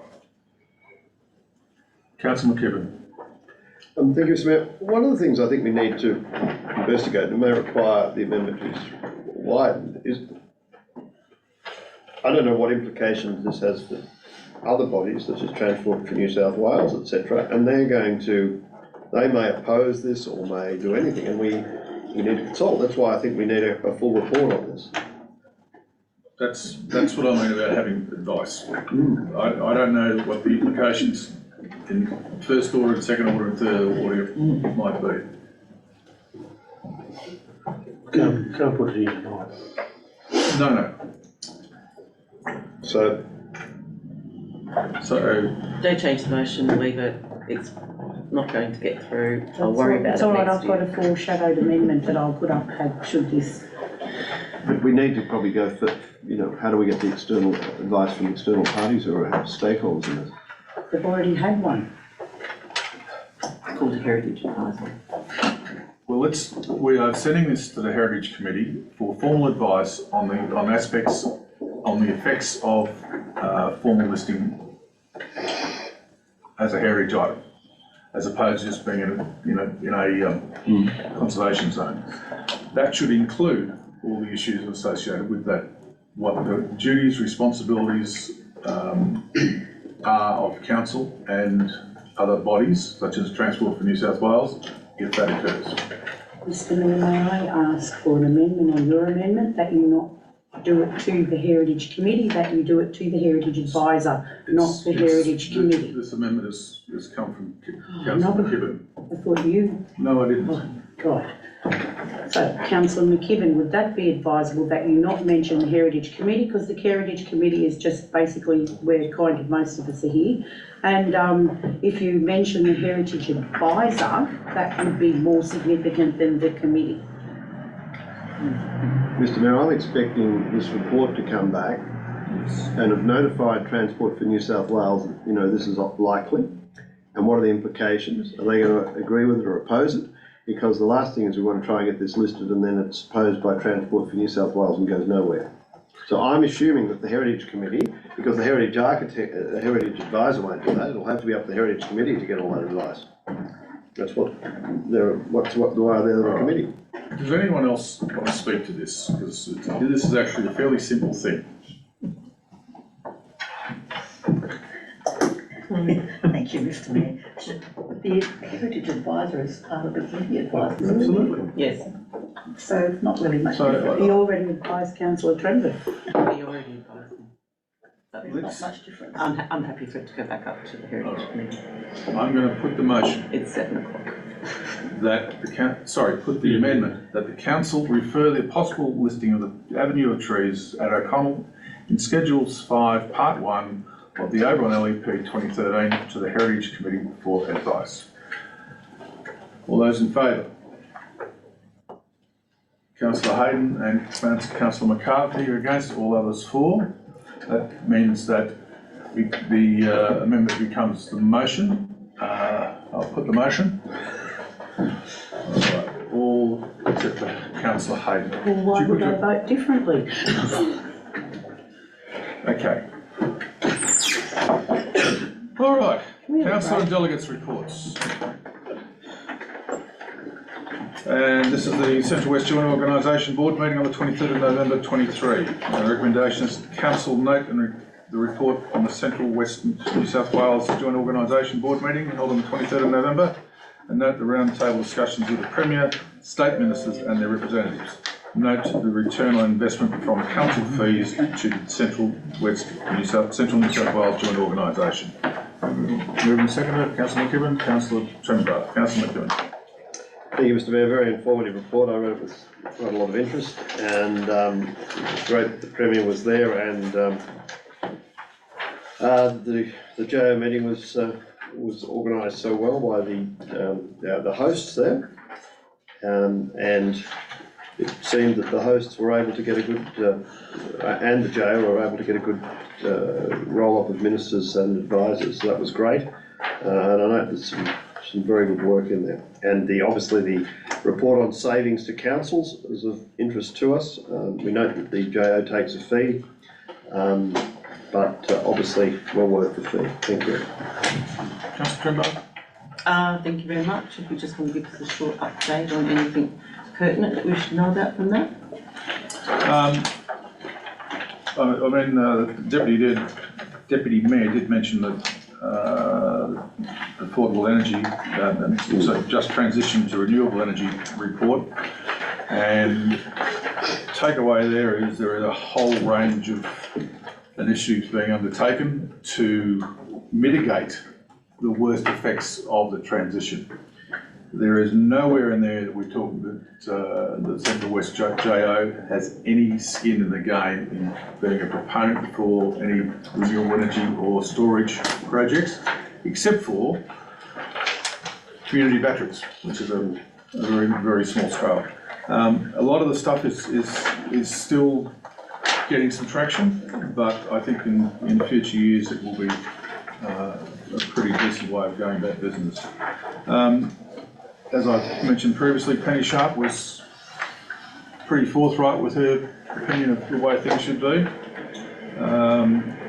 The Premier didn't say anything. He just said, "What questions have you got?" And then he answered questions for pretty much 30 minutes, and he answered them pretty well. The Treasurer, Mr. Murky, was also pretty forthright. We had Minister Rose Jackson, who's the Minister for Water, and so she spoke fairly well, but not to an audience that was particularly receptive for some of the things she was saying. So Thank you. Councillor Hayden? Yes, just on this JO delegates report, councillors may be aware that we don't have to accept anything from the joint organisation or any proposals they put forward. It's a good report. The Policy Lab report is in the back of this, Councillor Trembleth and myself and the General Manager and Councillor McKibben turned up later to that Policy Lab. I found that it was basically a fair waste of time in the Policy Lab one, having discussions relating to the possibility of a fourth level of government, which some councillors that were actually at that Policy Lab and the speakers had recommended. I didn't think it was all that great. I also don't support any net zero approach that the joint organisation seems to want to push forward net zero. Don't believe in the net zero approach as well. And in regards to renewable energy projects, the only renewable energy project I think the community should be, asking for some help with the state government is for batteries on their homes for solar power and community batteries, because with the overload of rooftop solar flooding the grid and all these other energy generating companies having to pay excess tariffs to feed in, we don't actually need wind farms and all these other things that they keep pushing. So anyway, that's just my little part that I wanted to add to that. The Policy Lab I didn't enjoy actually, so thank you. Noted. Anyone else? Councillor McKibben? The thing was, where I actually found the area on social media with Les White and Rob Herrick was actually very informative and great. I really enjoyed how the talk about and how the different differentiations of people in the social media environment, and I had never looked at it this way, and I thought it was a great presentation in that area, which is actually referred to on pages 74, 75, or 76, 77, 78 of our business papers for the read. But I would commend that to anyone to read. It's very, very interesting. Thank you, Councillor. Anyone else? I'll put the motion all in favour. Passed unanimously. 11-2, which is the country mayors. Country Mayors Association Annual General Meeting and General Meeting on the 24th of November 2023. Recommendation is Council note the delegates report regarding the Country Mayors Association AGM and General Meeting held on the 24th of November 2023 at Parliament House, Sydney. Move a second, please. Councillor McKibben. Councillor McCarthy. Councillor McKibben. Thank you, Mr. Mayor. I think that the meeting speaks for itself. I suppose I'm interested to hear from the Mayor's perspective as to what the great benefits of the Country Mayors Association is, as say compared to the JO, which we just talked about. Thank you, Councillor. If you did a seconder first, maybe. Yeah, seconder. Councillor McCarthy, yes. Okay. Councillor McCarthy. I'm happy with the report, Mr. Mayor. Two completely different organisations.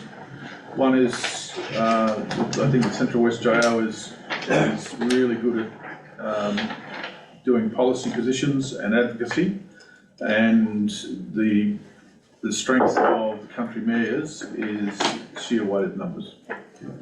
It is somewhat divided, as coastal communities have a different set of country mayors to the ones that are over the western side of the divide, and that sometimes makes it very interesting conversations, but there is value in both of them. Thank you. Anyone else? I'll put the motion all in favour. Thank you. Passed unanimously. All right, Black Springs Community Association. The recommendation is council note the report as information. Moving second, Councillor Hayden. Councillor Trembleth. Councillor Hayden. Yes, just monthly Delegates report to council of what occurred at the meeting, nothing further to add. Thank you. Nothing further to add, thank you for the report. Anyone wish to speak? Councillor McCarthy? I thought we were gonna get an update on how many people took the, offer of the, tour out there, that was all, but I could be wrong. Councillor Hayden, you have any idea? I don't recall, I think there was 11 booked in at the last count that I knew of, but no, I didn't get any request for anything. Business arising, 11 councillor, people about halfway booked down. in. 11 Okay, 11 that's people all booked in. right. Business license. Okay. That's good. Anyone else? I'll put the motion all in favour. Passed unanimously. Alright. It's 12-1, isn't it?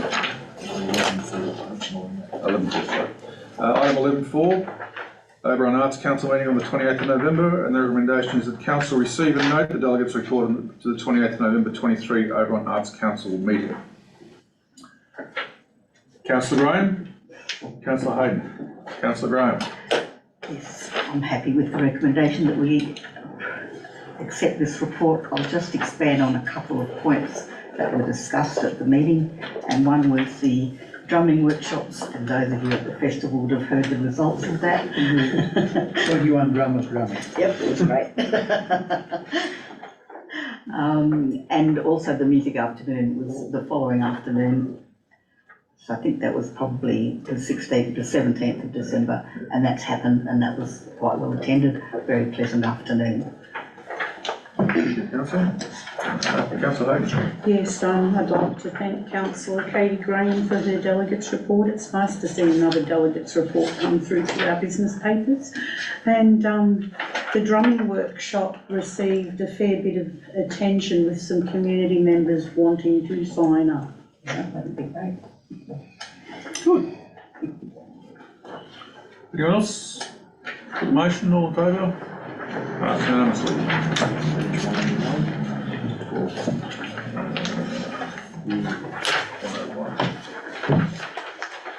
Committee reports, the Oberon Sports Facility Committee meeting on the 15th of November. The recommendation is that council receive and note the minutes of the Oberon Sports Facility Committee held on the 15th of November 2023. And two, that Andrew Yeo would be nominated as the representative of the Oberon Golf Club, of the Oberon Golf Club to the Oberon Sports Facilities. And we needed to move one from here, didn't we?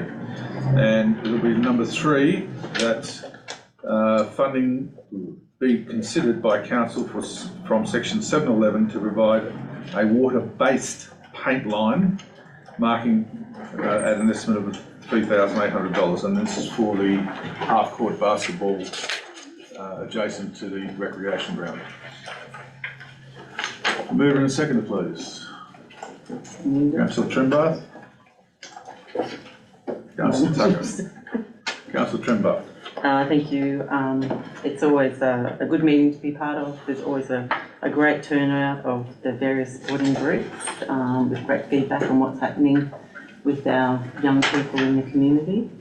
And I think the request for the water-based paint is a good request that we should follow through with. It was from someone who actually used the court, who put that request through. It won't be a full-scale court, it'll just be enough for them to play some games. So. Thank you, Councillor. Councillor Nothing to add, Mr. Mayor. Councillor McKenny. Yeah, thank you, Mr. Mayor. Just a minor amendment, a minor correction. I'm not listed as an apology in the minutes, but I was an apology. I submitted a written apology on the 14th of the 11th at 8 AM. So Okay, I can send a copy if need be. I trust you, that's fine. Thank you. Councillor McKibben? Thank you, Mr. Mayor. Just a couple of questions on page 232 under general business. I've said a couple of times, contacting the Orange United Sports Club, I wasn't quite certain about what that was in relation to.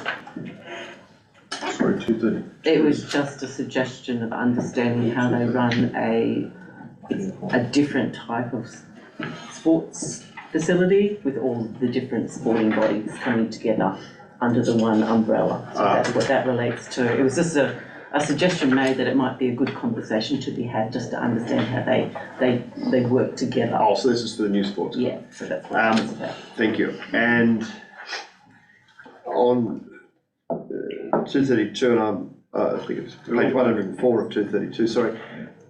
On the update of the Oberon Sports Complex, and I'm not sure how far we can go here, pull me up. To what the steering committee is obviously not the same committee as this one, it's a subset with other representatives, isn't it? So it's not appropriate to talk about the steering committee here? No, okay, fine.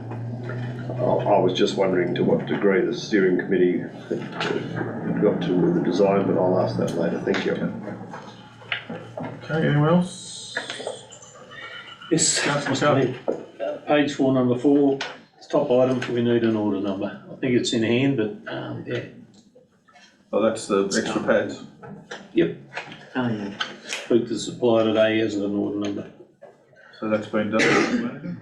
Yes. Thank you, councillor. I'll put the motion, all in favour? Motion's passed unanimously. Item 12.2, the Local Emergency Management Committee meeting of 13th of November 23. The council recommendations that council receive and note the minutes of the Local Emergency Management Committee meeting held on the 13th of November 10, 2023. Move a seconder, please. Councillor Tucker. Councillor McGibbon. Councillor Tucker. Thank you, Mr. Mayor. Happy to move it. No comments or questions. I'm happy to second, Mr. Mayor, and I don't have any comments or questions either. Anyone else? I'll put the motion, all those in favour? Passed unanimously. Alright. 10. The Traffic Advisory Local Committee meeting on the 9th of November 2023. The recommendation is the council receive and note the minutes of the Traffic Advisory Local Committee held on the 9th of November 2023. Mover and seconder, Councillor Tucker and Councillor Graham. Thank you, Mr. Mayor.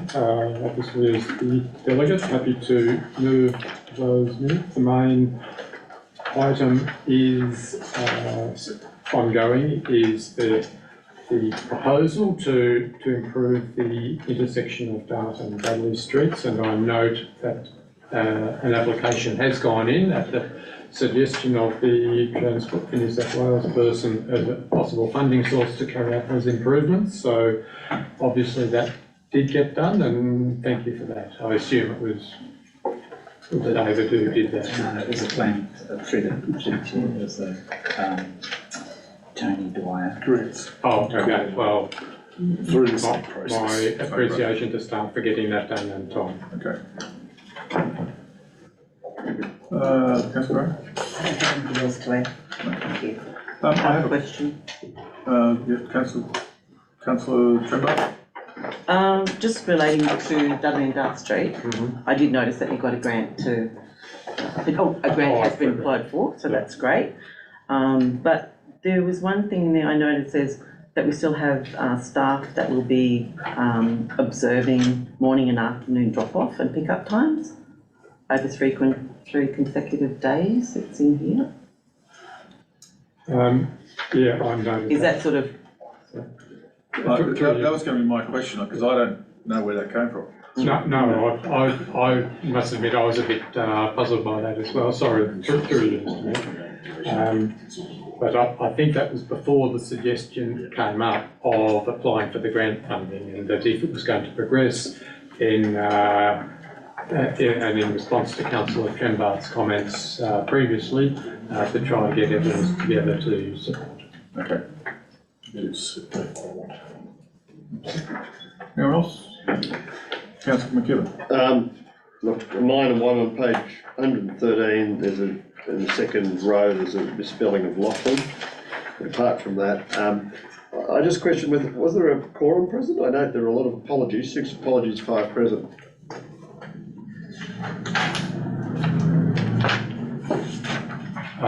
Yes, there was a quorum because there are 4 voting organisations and 3 of them are present. Fine, thank you. All right, put the motion, all in favour? Motion's passed. Community Services Committee, item 12.4. The recommendation is that council receive and note the minutes of the Community Services Committee meeting held on the 9th of November 2023. Councillor Graham and Councillor Watt. Councillor Graham. Yes, there's probably not very much more to add to the minutes, except that the Community Services Committee, now that we've had the end of year event, might be able to concentrate on a few other issues, which would be good. And well done for that event. Yes. Councillor Watt? Yeah, nothing to add. Thank you, Mr Mayor. Excellent MC on Saturday afternoon. Thank you. Any other? Councillor Hayden? Yeah, I just wanted to commend the community services team on a great event. I did bring up the email with Katie that she'll follow up down the track. I'd like to see a little bit more Christmassy stuff, but I think that can be worked on till next year, just as in decorations around the community, but I don't think that that's your particular forte. I think as a council we need to push hard for that, but it was an absolute enjoyable weekend. Thank you. All right, I'll put the motion, all in favour? Motion is passed. 12.5. Item 12.5, the Heritage Committee meeting on the 27th of November. Recommendation is council note the discussion of the Heritage Committee held on the 27th of November 23. Councillor McCarthy? Yes, Mr Mayor, if I may speak to it as well. Yep. Councillor McCarthy. I did put a report up because I was wary of Councillor Hayden's request. A couple of things have come out of that meeting. For one, Councillor Hayden kept butting in. Councillor Hayden is a returned delegate, and while you've got the 2 current delegates, we should be it. The other one was that in October, I think we agreed to go and have the meeting at O'Connell. We'd arranged to have the meeting in the dining room, and then we'd arranged to view 3 heritage places on the way back. One significant in O'Connell out of our LGA, and 2 in our LGA, and the one of Fletcher's just got a heritage award in Central West, I think. So it was significant that we went there, but we were overrolled. The meeting was coordinated to be here. And my other concern is that the heritage advisor is scheduled to attend our meetings, was in the actual building. Mr O'Shaughnessy actually left the meeting and went to get him to attend the meeting because he had 3 items on the agenda to attend to and he refused to come. So with that, I would like to step down as chair and a part of the Heritage Committee. I just think what's going on is just absolute rubbish. We used to be the most active committee in the Oberon Portsmouth. We had people, to just highlight how strong we were, is we had a lady, and I think that she's related to Andrew McKibben, she travelled all the way from Melbourne to give us a viewing at Macquarie. Helen Hazen took all that effort to fly up from Melbourne to view us, give us an understanding. It's all been eroded. So with that, I'd like to step down as chair and step off the committee. Thank you very much. I'm sorry to hear that, councillor.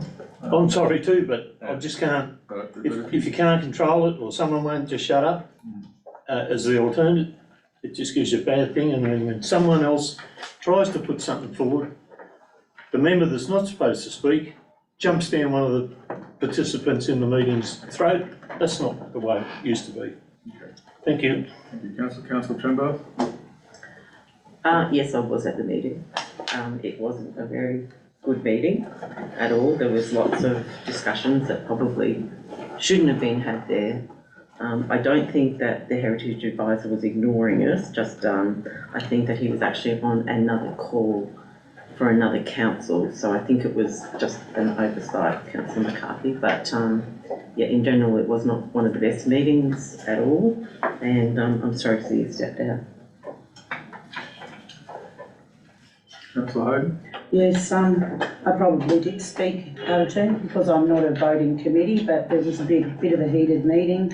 No one could come to a consensus regarding the amount of people being on the committee that were able to vote. So 9 people on there and you're not getting a quorum. So that's fine. I did actually stand up culturally because someone wanted to dual name things under language that isn't appropriate for that area because it's not the right mob. So I did actually stand up and speak from my cultural background in relation to that. But in relation to the Heritage Advisor, he was in another meeting, so it wasn't that he refused to come, he was in another meeting. And we weren't actually having a basic meeting as such because we didn't have quorum, so we were just a discussion base. In fact, my advice subsequent to that meeting is there was a quorum, is that correct? It was. Through the chair, looking at the 355 committee, there is a provision there that talks about a quorum, and it's 1/2 plus 1 or 4, whichever is the less, not whatever's the more. Thank you, General Manager, but my advice was at that meeting that we didn't have a quorum. I didn't do No, that. that's fine. But in right of reply, I would like to thank Sharon Swinnell for doing that meeting, and I would also like to thank Janet Bailey for what she's done in the past. She's unbelievable. If you ring us for something, it's done that day if she can, and I also appreciate what Sharon done the other day. Thank you. And thank you, Councillor McCarthy, for all your work on that committee over how many years? I don't know, no one wanted it when I took it on. A lot. Okay, I'll put the motion, all in favour? Sorry, I have a question. Sorry. Bearing in mind that we didn't believe we had a quorum, and there's obviously a difficult situation with this committee. Where do we go to with it now, Mr. Mayor? Well, the procedural way would be for Councillor Trembath to take over as chair and Councillor Hayden to take over as a delegate, because she's the alternate.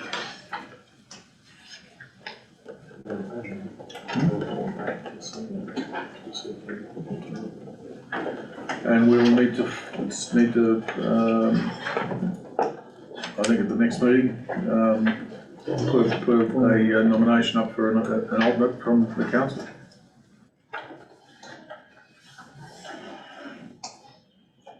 Can we do that now? So does that need to be done now? That was the question. And does it have to be endorsed that Councillor Trembath steps into the role and that Councillor Hayden steps in as the second delegate, or does that just automatically happen? Well, the issue is that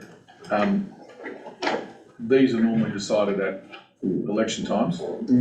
So at the next meeting, Councillor Trembath will be the chair and Councillor Hayden will be the alternate. So I think that we can, if someone wishes to put their hand up at the moment for the alternate member, I think we can probably entertain that. To me, someone might want to put their hand up as a delegate and not the alternate. Well, I think that procedurally, Councillor Hayden would step up.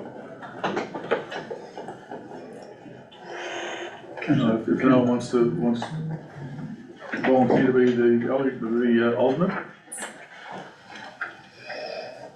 All right, we'll leave that open until another time. Okay. You still got your hand up to speak, Councillor? I did, Mr. Mayor, just a question, whether we should let all the 355 committees, or make them all aware of what the actual quorum situation is, then they will all be aware of what the number, of how the numbers arrived at. And all of that information is in the terms of reference for every committee. And I think they probably vary a little bit here and there, but. Yeah, only side. Yeah. Thank you. Okay, I'll put the motion. All in favour? Motion is passed. Report for decision, and the general manager's leaving.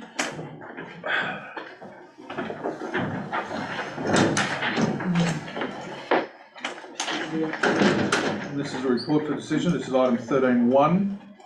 The DA 10/2023.64.1 stage. Excused because I put it in Fine.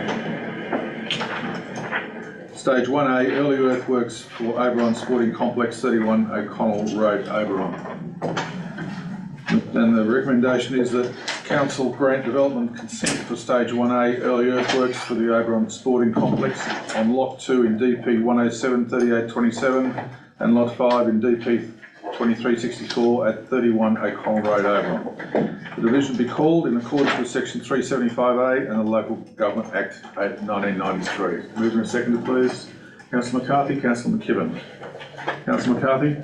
It's pretty well straightforward, Mr Mayor. It's taken a long time to get there, but let's get there and let's get going.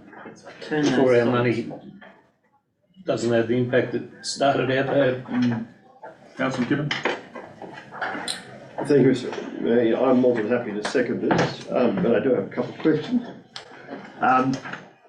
In the submission of the DA, I noted Calais Civil produced the drawings and all the work behind that.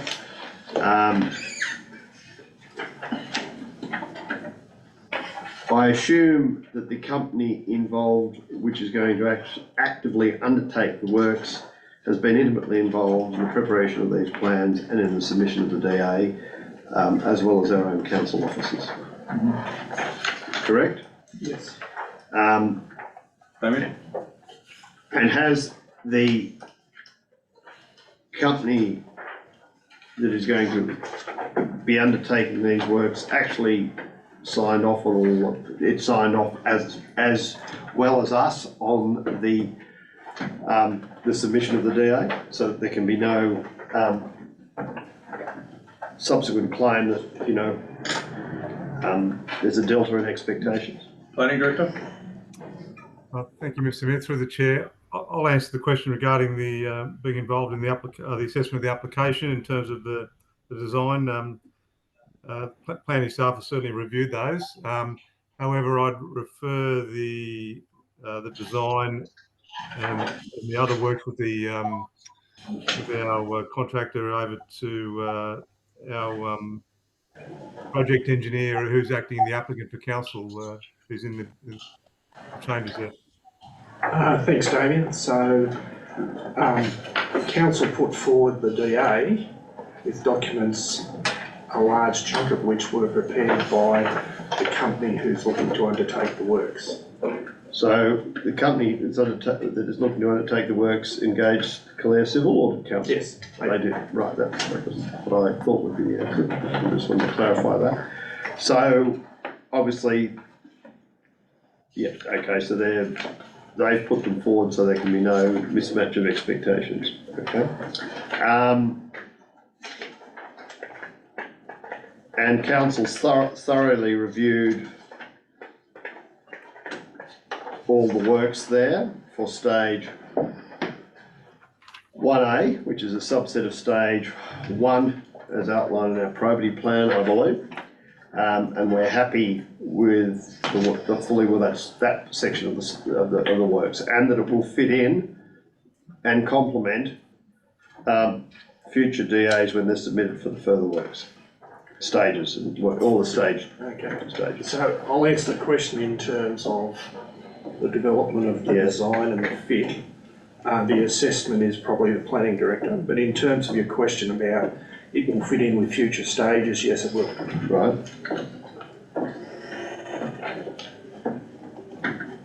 Sorry, through the chair, the stage 1A, Councillor McKibben, it satisfies the concept DA at that stage, so it complements each other. As shown in the report, where there's been an assessment against the relevant conditions of the concept DA, and there's been a comment against the concept conditions, how it's been, if it's required to be satisfied to date. It has been. So I'm quite comfortable with the assessment, and it meets the intention of the concept DA at this stage.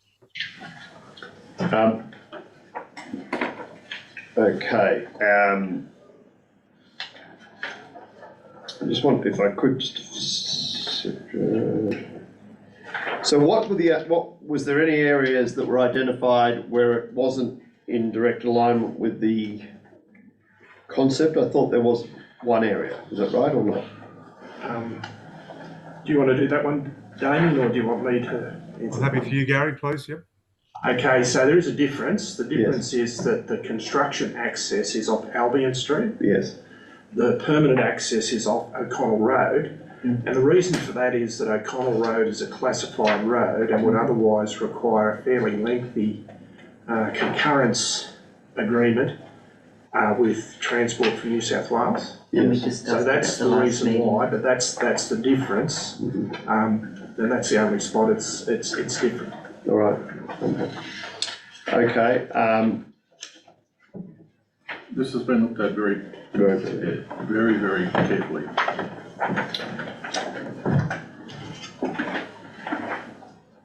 I mean, when I went through the detail, I did notice that, but I didn't know if there's any other issues that were raised. None.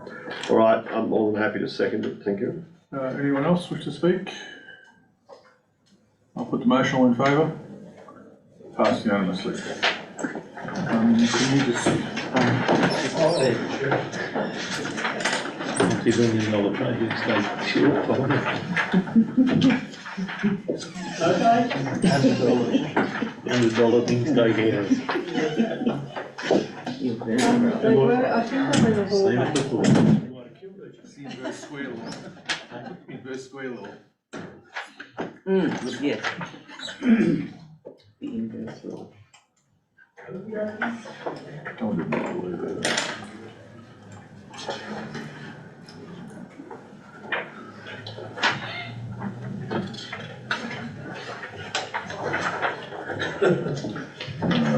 General Manager and Councillor Oh, I thought she was in there. No, in there. She's here. Here she is. General Manager and Councillor Hayden. Had re-entered the room. Here we are. All right, item 13.2, page 153. DA 10/2023.48.1 Childcare Centre at 8 Brennan Crescent and Oberon. And the recommendation is the council supports the request for variation for the non-compliances with the following provisions of Council's Development Control Plan, ODCP 2001, and endorse the proposed childcare centre at 8 Brennan Street, Brennan Crescent, Oberon. A, section C 5.5, the building height plane, and B, section C 6.2, front building setback. Council apply conditions of consent for car parking in lieu of car parking shortfall, and that the division be called in accordance with section 375A of the Local Government Act 1993. Who in a second, please? Councillor Hayden, sorry, Councillor Trembath and Councillor McKibben. No. Well, Sydney, Well, I can only I'll one way at a time, all right? I'll defer if you want to. No, I saw you first. Councillor Trembath. Yes, I'm happy for this to go ahead because it's exactly the same as at our last council meeting. We approved a childcare centre with very similar conditions with regard to parking, and there has been no opposition to it. So fully support it because we clearly do need childcare in our lovely growing community. Thank you. Councillor McKibben. Thank you, Mr Mayor. I'm more than happy to second this, same as Councillor Trembath, and I note that the car parking is very minor in nature to the totality of the car parking, and height plane and building setback are also relatively minor, and the only submission in relation to this was not in relation to any of those issues. just in relation to a traffic issue and involved, I think, additional signage from memory. So I'm more than happy. Giveaway sign. Giveaway sign. Thank you. Anyone else wish to speak to this? Councillor McCarthy? It's good to see this block, the land being developed. I understand it was originally earmarked for 6 flats as a DA at once. And, yeah, it's good to see this is up and going and hope it comes to fruition. Thank you, councillor. Anyone else?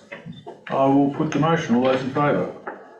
That's unanimous. 13.163. Item 13.3, Tablelands Way Project, Losemount Road. The recommendation is that council endorse option 1 to reconstruct the last section of Losemount Road and apply a 2-coat bitumen spray seal at a cost of $273,000. Provide additional funding to the amount of $273,500 from section 711 not under plans to offset the cost of option 1. Consider asphalt upgrades at Gate 4 and 6 on Losemount Road in future road grant plans and submissions, and include new guardrails on Losemount Road in the FY 24-25 budget deliberations. Move in a second, please. Well, I'll move it, but I'd like to move a bit of amendment that we ensure that we asphalt the. I want to change the consider the asphalt upgrade of 4 and 6. Sorry, consider option 3. Take the consider out, but I don't know what financial impact that'll have, because we should have the loss of not having to do the 2-coat to credit it to the other part, and I don't think we'll get an answer on the night. But the screwing on the road, if you have a look there now, and the last director was well aware of it. Where the railway crossing is, he's hot mixed that, and he's well aware of the traffic impact on it. But the I think that might be on page 164, option 3. Yeah, that's gone. Yeah, I need a second. I just couldn't make head or tail of the report that if we're going to hot mix it, what impact it had. That was okay. But I think while you're out there, you should be doing it properly once. Well, we've got to consider what we've got is. We're going to move in a second. Are you happy to change that minor amendment there, Councillor Prembar? So we're just going to take out consider and just leave asphalt upgrades at Gate 4 and 6. Is that how you wanted that to yes, read? But we need to know the financial impact. Yeah. So just to give some background, your option is option 3 in the report, councillor. I thought so. Option 3 has an estimated value within that. It also represents what the overspend is, so that information has been provided in the report. If you simply want to move option 3, that is your entitlement to do so. Okay. That's what I thought was going to happen. Yeah. But in doing that, moving option 3, aren't we also drawing on the money that Borg pays for the road use? Doesn't that offset the $400,000? So through the chair, in the report, it indicates that the section 711 monies are not under a plan includes that money that Borg has for the Pinedale development. It goes into that fund. 711 fund? Into the 711, not under a plan. I thought the condition of Borg's thing that it had to be spent on the Losemount Road only. So through the chair, also as part of the report, there is a consideration of dilapidation report that Borgs still have to undertake as part of their development for their extension. And what we've indicated there, regardless of what option council chooses, if it comes back that there's monies that Borg need to contribute, it will go back into that fund. It's paying for. I read that, yeah. Paying for that offset. Okay, I was led to believe that the levy on Borg could only be spent on Losemount, and money like the Oberon Quarry can only be spent on Titania Road. We can't draw on either. Through the chair, the money's under that, the 711 not under a plan. Give council the opportunity to spend it on the roads in which there's impacts and need in the community for that to occur. Okay, fair enough. All right, well, you've got what I filled. See how we go. So, All right, councillor. Option 3. yeah, I was just Hang exactly. on, we haven't changed anything yet. No. Oh, I thought that was right. Apologies. There was What is the? a minor amendment that people considered, but we didn't actually get to it, which is get through to consider on recommendation 3, and what we're really saying there is that that's going to make the preferred option, if that's the case, to be option 3 in the report. Yeah, so point 1, we endorse option 3, not option That 1. would make it simply point 1 is to endorse option 3. And then you wouldn't need the other You two. would remove. We need 2 and 3, but you can still have 4 if you want to. All right, that's a pretty significant amendment, so I think we need to do that properly. So, mover and seconder. I'm happy. Well, sorry, we need someone to move it, which is, We can vary it though, can't we? I think we could. it's quite different. So, councillor McKeown, would you like to move the amendment? I'd move an amendment. Council, 1, endorse option 3 Yes. as outlined in the report. And then point 2 will read, include new guardrail on Rosemount Road in the financial year 24-25. Well, it'll be financial year, Yeah, it's 24.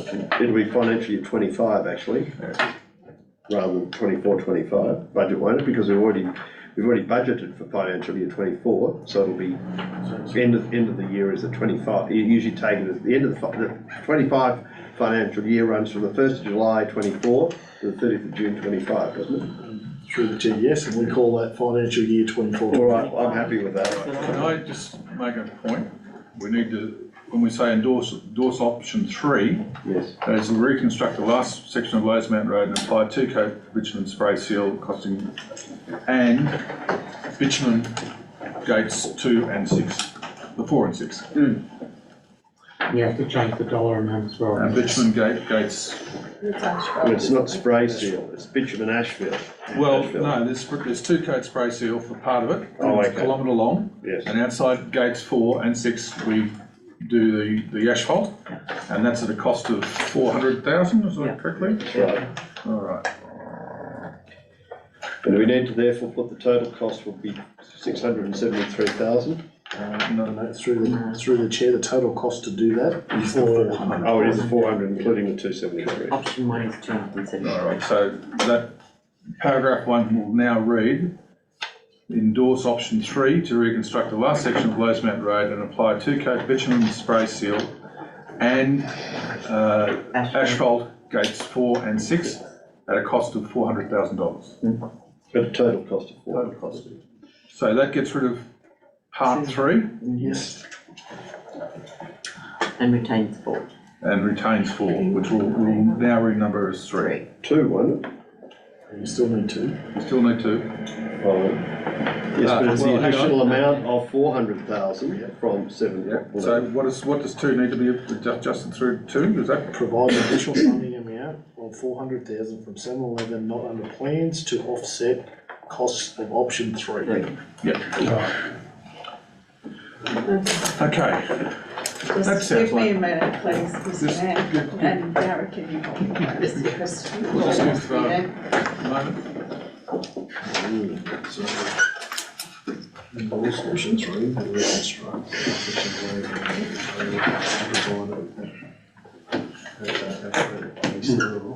So what we'll do once sorry, I'm just going to explain what's going to happen next. I just have a question before you ask or explain anything. I'll explain. After we've done this thing, this particular item, we'll go on and do the staff arrangements, and then we'll take a break for 15 minutes. Any questions? Yeah, I do have a question. In relation to these recommendations, you're listing the 4 recommendations up the top, you're amending that, but then you've also got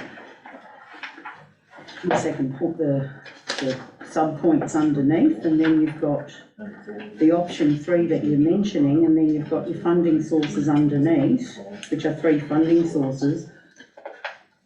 I'm reading the report here in front of me, I'm just asking the question. We are putting an amendment up at the moment, which has been generated by Councillor McKibben, and we're just getting it right. Can I answer your question? No, you don't know what I'm asking, because I'm not allowed to ask it. So I won't ask the question that I want to ask. No, you haven't heard my question. So I won't ask the question. Councillors, we are still in open council. I understand that, but I am allowed to ask a question and I'm not allowed to. Well, let's get the proposed amendment up there first and see if that answers your question, councillor. I don't think it will.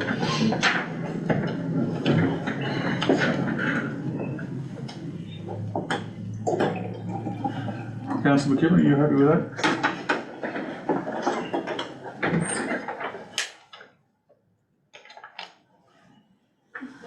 And the seconder? The seconder was? It doesn't read right. Endorse option 3 to reconstruct the last section of Lowe's Mount Road and apply a 2-coat bitumen seal to it. I think might be better. And asphalt, and apply asphalt to the entrance to gates 4 and 6 across. I think that reads is better. Can I just say 2, not under plan, because that's where we're taking the funding source from. Maybe we need to put not under plan in caps, so not plans. Or do you just need to say from section 11 Not under to offset the cost of option 3? Why do you need not under plans at all? identify the source. Part of it, yeah. It's the Through the source. chair, it's a different part of your financials. Yeah, no, I understand. That's right, okay. It's here. And then number 1, asphalt, remove the first H. So there's 4 funding sources identified, we've taken the 1. Yeah. Can I ask whether there was a seconder? Seconder for this? Put a seconder for Councillor McKibben's amendment? Councillor Tremblay? You can't. Oh, no, No, I you're already seconded. seconded I first. thought Mick did. I did, Councillor McKibben? yeah, I did before. Okay. So that's what we want, and that's, you're happy, moving seconder? I'm happy, I'm interested in the discussion. All right. You're spoken good, Councillor McKibben, you wish to speak? I just haven't got any more to add than what we've already discussed on. It's pretty straightforward. Okay. Anyone else have anything I want to Oh, I had say? a question, but I can't answer my question, so. Would you like to ask a question? No, not any longer, thank you. Fine, Councillor. Councillor Tucker?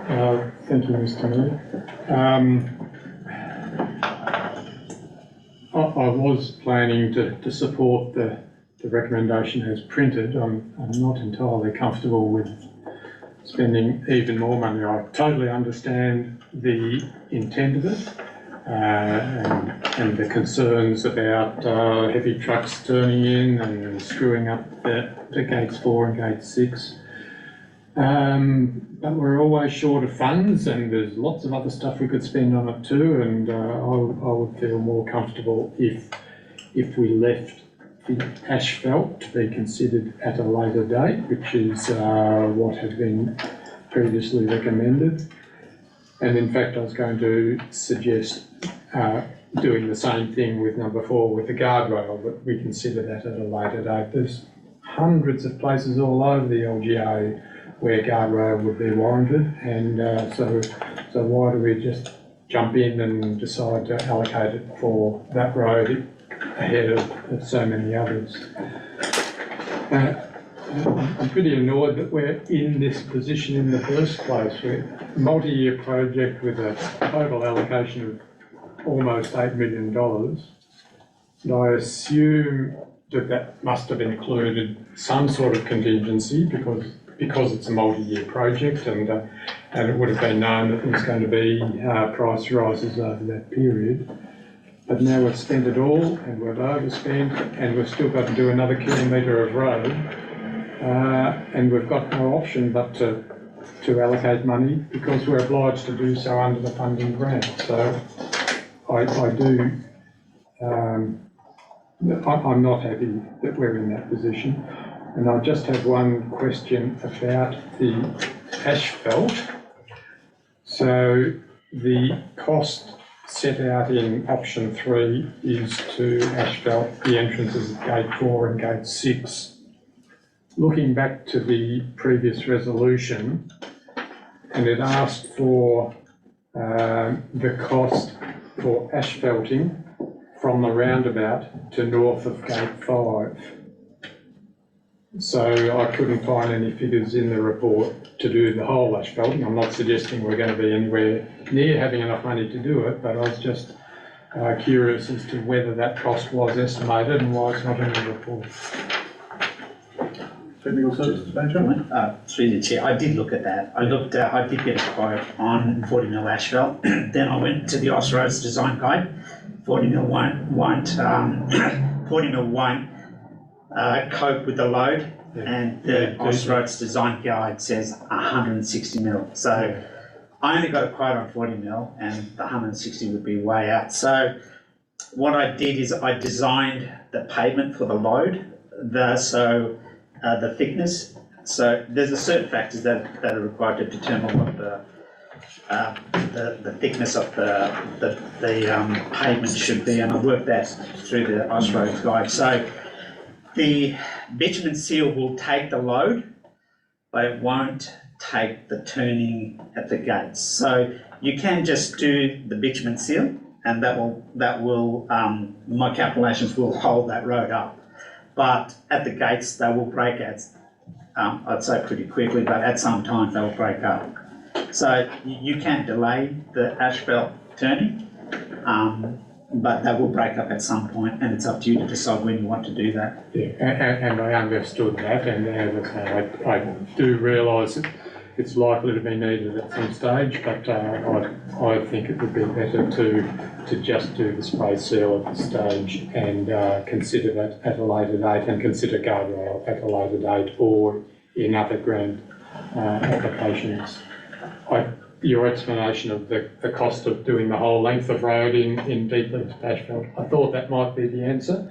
It just would have been nice to have some mention of it just to tidy up that previous resolution. But anyway, that's why I will be voting against the motion. The amendment. The amendment. Councillor Hayden? Okay. How much is the cost for the guardrail? Because it's going to be like an entire road length. Has there been any costings on the guardrail at all? 105,000. For the entire length of the road? Well, for the sections needed. Sections required. It's the How many difference. metres? 270 additional metres. It's the difference between option 3 and option 4. Under the funding sources that you've got 3 bullet points at, why isn't Borg contributing to that portion of the road? And I would like some explanation on to will only be realised at the completion of the changeover of the entire development as part of the development consent for the additional particle board facility. A condition indicates that blah, blah, blah. What's that in relation to? So through the chair, as indicated previously, Borg had a requirement under their expansion DA to do a dilapidation report post on Lowesmount Road, a pre and a dilapidation report post. That will only come into fruition. We've asked for the post dilapidation report to be completed, but that's yet to be provided to us to see what that damage was that was caused during the construction phase. Okay, the sentence where it states will only be realised at the completion of the changeover of the entire development. Can you explain that? So under a condition of consent, Borgs only have to complete the dilapidation report when they've finalised the development. Changeover of what though? Changeover from where it was to what it is now. So the changeover consent was to include the whole facility as part of their changeover consent. Okay, so why can't they pay for the area in front of their factory that they caused the damage to? Through the chair, because as part of the consent condition, we have to wait and see what that damage was, and the attributing factor from Borgs as part of that. Okay, and what were the timeframes involved with that, like from what year to what year, or what time to what time? Date to date? So council, once an application has been activated, it could last in perpetuity, but we have contacted Borgs and they're looking to do it imminently. Okay. Okay, anyone else want to speak to this amendment? Councillor McCarthy? Look, I'm happy with what's going on, but I met with Chris Shoemaker and David on the Lowe's-Mount Road, and Chris wanted the Armco rail that's down Lowe's-Mount Road retained, so we didn't have to replace it, so it would have been a substantial cost taken away. And Chris also highlighted that there was current sections or new sections undented in the council depot, so why we pull that guardrail out on Lowe's Mount got me bit. Anyway, it's just some information that I couldn't understand it, that was all. Okay.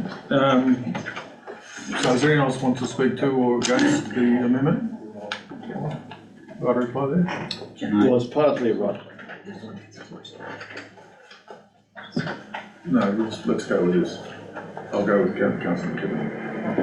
Well, it is partly a reply, but it is a question, because I'm just wanted the acting technical services director to address his mind to the fact, to this, a list of priorities, noting that we'll be spending an extra, 170 odd thousand over the 273,000 to do this work and to put the heavy asphalt in for those gateways.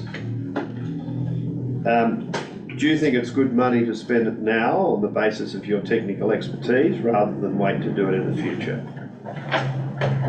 Through the chair, I prefer to do it now, but you can hold off if you want to. It will deteriorate, I don't know how long, because it won't bear the turning load. Well, I heard you say that. But but I would prefer to do it sooner. And do you think it'll be more cost effective to do it now? Yeah. Yes, that's what I thought you'd say. All right, thank you, Mr. Mayor, that's what I just wanted to Okay, clarify. I'll now put the amendment. All those in favour? Councillor Hayden, Councillor Tucker against, rest for. That amendment now becomes the motion. All those in favour? Same voting. Councillor Tucker, Councillor Hayden against, rest for. All right. Can we break after this? Yeah. That's what I said after. Now, not after this one, because I believe we need a break before this one. Well, I just said we were going to do this, and then because this gets through the last of the important ones.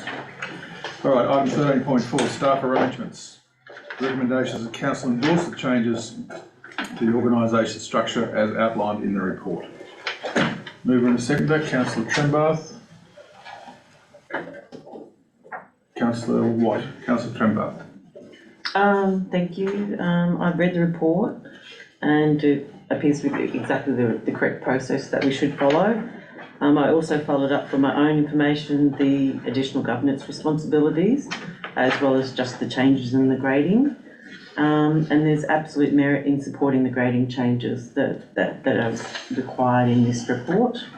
It's quite open and transparent, and I'm sure in accordance with the local government requirements as to how the process is followed. It's a modest increase I see on one side and a decrease on another, so they're netting each other out. I don't think we need to spend a lot of time on this at all. This happens in organisations where you have a long-term standing person within the organisation that builds on this experience and provides a lot more come the time when that person's no longer with the organisation, it usually reverts to two people having to fulfil that role because their experience and tenure enables them to take on more. So I'm very happy with it. I don't have anything else to comment on other than endorse it. Thank you, Councillor. Councillor Watt. Thank you, Mr Mayor. Yes, I'm happy to second the report. It was pretty well discussed at our informal briefing. The budgetary impact was pretty minor, and I'm happy with your reason for why I want to do it. Thank you. Thank you. Councillor Kidder. My only issue, Mr Mayor, is as we're talking about staff member, one of the people we're talking about is a staff member present. I was just wondering if it would be appropriate for that. She typed the papers up. Okay, right. I know, but we're making a decision now, having a discussion. Not that I'm, just in the structure. Yeah. She's still in the same position, in the same structure. So. Councillor Hayden. Yes, I don't have a huge issue. I was thinking along the lines of Councillor McKibben as well, discussing any kind of pay structure with that employee in the room is something I don't think should occur, and it's no offence to Sharon or anybody like that, but it'd be like discussing some pay structure in any other organisation. You don't do that when the person's in the room. Also regarding the HR position, who will be then taking that on? Is that going to be filled, or will that, beg your pardon? Go to market. Go to market. That's okay, but you're removing an amount from something. So it's through the chair will be a new position. You're going to create a new position. Through the chair. You don't create the new position, you just realign it to that level. The level, right, yeah. Okay, that's it. Okay. Councillor Tucker. Thank you, Mr Mayor. I don't have any objection to the changes to the structure or the duties of the various positions. My only query, and I've exchanged a couple of emails with the GM about this today, my only query is to make sure that the proposed gradings for each of those positions are correct. So we have an HR software program where you can feed information in and that spits out what an appropriate grading is for a position. And I have seen the problems that arose in the past when that wasn't followed and you get resentment from other staff. Sorry, Councillor. Yeah. I'll go straight to the General Manager here and ask him to say what Oberon Council's process is, not some other software. Well, this is Oberon Council's process. It is, yes. We have this in our one. Yes. And all I'm asking, I'm not proposing any changes to the motion, I'm just asking that we confirm that those gradings are correct. I'm not saying they're not, but it just avoids problems if we go through the process to confirm. And I'm asking the GM to say that we will feed it through the program and just confirm. Can I just ask, a program, I thought that a grading was based on your educational qualifications that come along with that. Okay, this has been done through the processes, the recruiting processes, and using the software that Oberon Council uses, and it has been checked, as far as I know, quite extensively, and so the GM has confirmed to me that they are correct.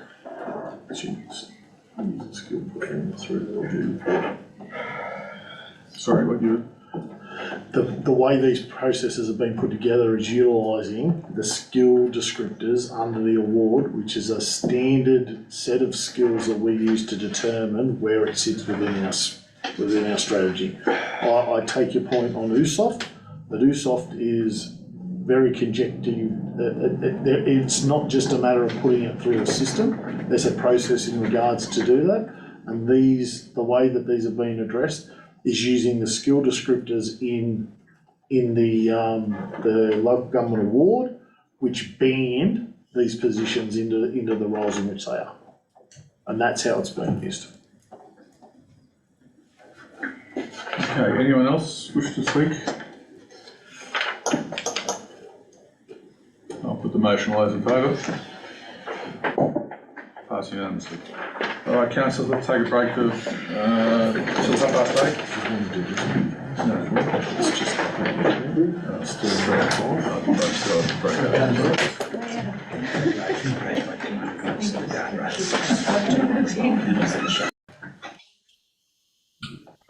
Council meeting is reconvening at 8:29 PM. We now have a late report to consider. This is item 13.5, Oberon Sewage Treatment Plant Replacement Project tender. Recommendations that council acknowledge the changes to the closing of the new sewage treatment plant tender from the 29th of January 2024 to the 16th of February 2024. A late report. I'll move in a second, please. I propose an amendment.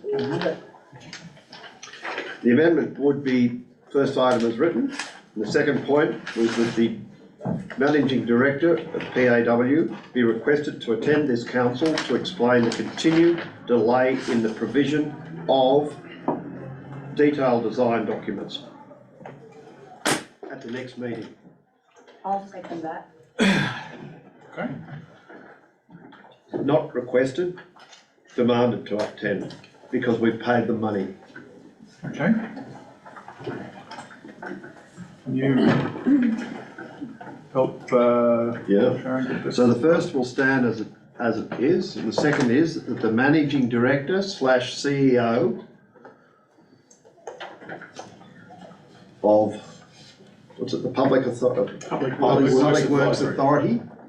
No, Public Works Advisory. be directed by the General Manager to attend the next ordinary council meeting to explain to this council the considerable delay in the provision of the detailed design documents for the sewage treatment plant.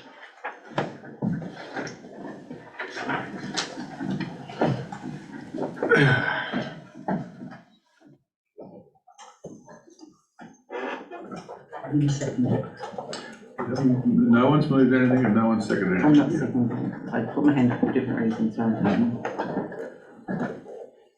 So this is an alternate. Oh, well, it's an additional, the first one, I've agreed to the first bit, the second bit is the second part. There was two parts, it's an alternate.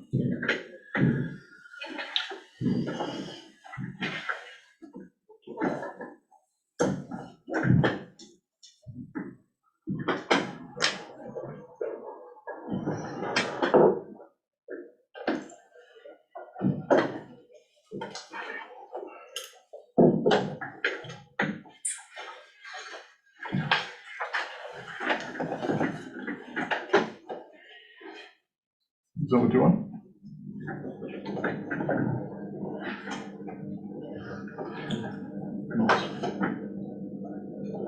Yes, that's correct. Thank you. Okay. Moving to seconder. Councillor McKibben, Councillor Hayden. Councillor McKibben? Originally, as I understand it, we were to be provided with these documents. I think it was November 22, then it went to March 22, I think it then went to June 22, September 22, 23, sorry, November 23. We still hadn't got it all. We were up to about 85%, and we were assured that we would be able to issue our request for tender, but we were still seeking information to issue our request for tender as late as this month. I think the delay, and especially with the initial representations, they either by PWA is unacceptable, and that I'm speaking in relation to two, and that's why I've requested that it's basically over a year of delay, that they be held to account, and the CEO be requested to come forward to this council and explain why. In respect to one, I understand the reasoning now, because of the delay in the issue of the RFT, that we need an extra month in order for accurate pricing to be provided by the companies that are tendering for this project. Obviously, this causes us, this council, more angst because we're getting closer and closer to election. We wanted this project up and running and on the boards during this term. It'll now be hopefully started in this term of councillors, but bearing in mind that we go into, close down period at the end of next year. And it's very unfair for a project of this size and with this complexity to go to a new council having not been started. But unfortunately, it's going, a lot of the onus of carrying this project forward will be with the next council, which haven't had, all the knowledge and information that has been embedded over this council term and the previous council term. After the last council meeting in August. Yeah, okay. So if there's any further delay or we need clarifications, etc., it could put us in a difficult position. So that's why I'm pushing it. The alternative, I suppose, is to have an informal meeting where this person is requested to come forward, but it's probably appropriate to have it at the council so that the community can also know the reasons. Okay. Councillor Hogan? Yes, I'm happy to second this and the addition of Councillor McKibben's number 2 in there. I sat in on the last working party and there were assurances given that hopefully this report and everything would be put forward, and it hasn't been, and we're now at the end of December, and yeah, I'm happy to second, and they do need to be held accountable for that lateness. Thank you. Anyone else? Councillor McCarthy? Is it item 3, should there be correspondence sent off to the Premier in New South Wales as well in respect of the Public Works Advisory, or whatever you want to call it, is a company within New South Wales Government? Highlighting how long this has taken? I think we should perhaps consider the portfolio minister. I'm not sure who that is. Department of Finance. Yeah. I'm prepared to have a third, that the minister responsible for the PWA be written to and inform of this council's complete concerns relating to the delay in this project, in the STP project. Yeah, it would be the finance minister. If the second is also happy with that. You happy? Councillor Hayden? Yes. Councillor Tucker? Thank you, Mr. Mayor. Totally understand the purpose behind the number 2. I'm just wondering whether, instead of having it at an ordinary council meeting with the whole council, whether it might be better to call a meeting of the sewage treatment plant working party and ask him to come and meet with the working party. I think this is a whole of council. Yes. That's just my view. I think it's a matter of concern to the whole of council, not just the steering committee. This affects us all and has affected us all, and I think it's appropriate in that essence that it should go to the whole council. Is that Minister Stephen King? I don't know. They're often the finance minister or something like that. Anyone else?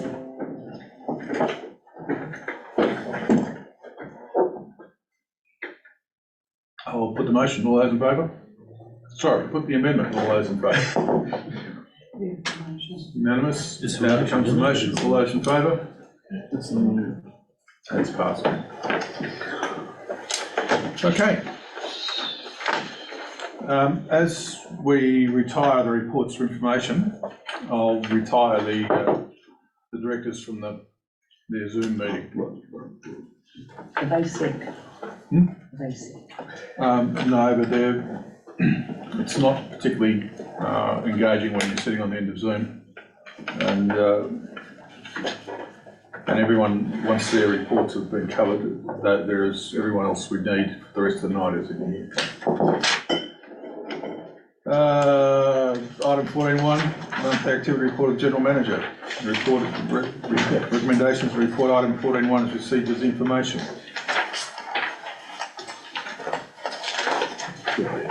Councillor Trembath. Thank Councillor you. McKibben. Yes, thank you. Thank you for the report. Nothing really to add to it. Oh, thank you, Mr. Mayor. I'm more than happy to second this. Gentlemen, just wondering, do we need to continue with the COVID-19 update on the planned activity? Is it a requirement to continue going forward with this? Because I think it's got a bit, probably lived out its purpose. Through the chair, the reason why we put in there is purely because we have a number of rat tests that are available for the community to come and grab. So I've left it there purely as a, but you're right, we're operating in a business as usual scenario, and I'll remove it, but that's the reason why we've left it there. Okay, I didn't realise it, but yeah, I just think, I'll get rid of it for next time. I haven't seen too many other businesses continuing with it. It's not, so I try to say we are operating in a business as usual, however, there's some things there available to people if they want them. And if I could ask, was there anything that came on page 173, anything that came out of the Transport for New South Wales Executive Summit in New South Wales in Sydney? Through the chair, that is of interest to us. Through the chair, yeah, we signed up to the safety standards that have been brought out of the Executive Summit. It was on the back of an undertaking made by Walgett Council for a death that occurred on an Transport for New South Wales road. So there was some quite detailed analysis on what we need to do, and ultimately they undertook to do what they call a professional undertaking, which generated this summit, and from that we've all signed up to a number of safety standards for what is expected on workers doing jobs on Transport for New South Wales roads. Thank you very much. That's all I have. Anyone else? I'll put the motion. All those in favour? Motion's passed. Monthly activity report for the planning developments. Recommendations, item 14.2 is receipt of information. Councillor Trembath, Councillor Hayden, Councillor Trembath. Yes, thank you. It's a great report. I was quite pleased to see that the Oberon Fitness and Leisure Centre post-COVID and new management is an outstanding success. We've got all those new people up with the 7 learn to swim instructors and our swimming lessons booked to capacity. So clearly there's been a bit of a demand in the community for it, and also it's great to see that the gym memberships are back to 200. So that was my only comment. Thank you. Sorry. Yes, I'm happy to second the report. I was just wanting to ask our planning director if he ended up doing a check on the Reef Primitive Campground amenities and the fluctuation of the water on off situation. Through the chair, I did speak to our project manager, and they've spoken to also the building contractors. Have been back to there was a possible leak with the pump that was rectified, and that was possibly an issue at the time. There was also the more it's used, any sort of minor hiccups will be ironed out, I suppose. But those matters that you raised were dealt with, I believe. Okay, thank you for that. And another query I do have, I find this is very operational.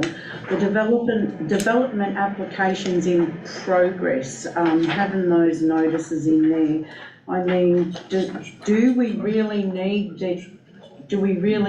the DAs in progress charts in there? Like, I mean, if we really want to look It's a resolution of council, councillor.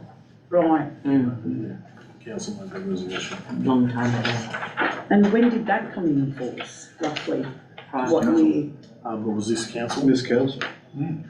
Not this council. We were part of that because this came in before. That was part of this council. Do you recall that?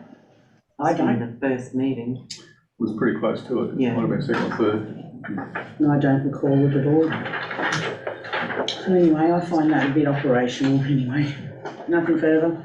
Councillor McKibben. Thank you, Mr. Mayor. In response to the DA application in progress, table was put in because there was a considerable lag in having DAs approved, and they're extending out over 6 to 8 months, so that's why it was brought in. And as you'll note from previous comments that we've made, there have been improvements. That's been noted to the Director of Planning, and the table has shown that there have been improvements. But it allows us to inform our constituents that DA times in the prescribed times, what the maximum times for DA approvals are. Under projects on page 175, Director, is it through you, Mr. Mayor, the Oberon Gym Complex, is it a modified development application, or was it a new application for the gym complex? And I thought that should have been, or was there an initial application in that we've now modified? Because I thought we had an application in for this grant amount previously. Yep. So it's been modified. Correct. Through the chair, because I'm in the room, the modification is to enclose the back section. Yes. So the roof had been approved, but the modification now is to enclose the back. Okay, but I thought the modification for the funding amount was an application that include the enclosure. No, the funding that you supported for that to occur is now occurring. Okay. Under a modification. Oh, okay. A modification of development consent, not a modification to the funding. That's right. Yeah. I thought it would have had to have been a new DA because it was a completely new attachment to the building. No, through the chair, the roof structure was already there. Yes, I remember. We are just enclosing. Okay, all right, I'm happy with it. And when do we anticipate that DA would be approved?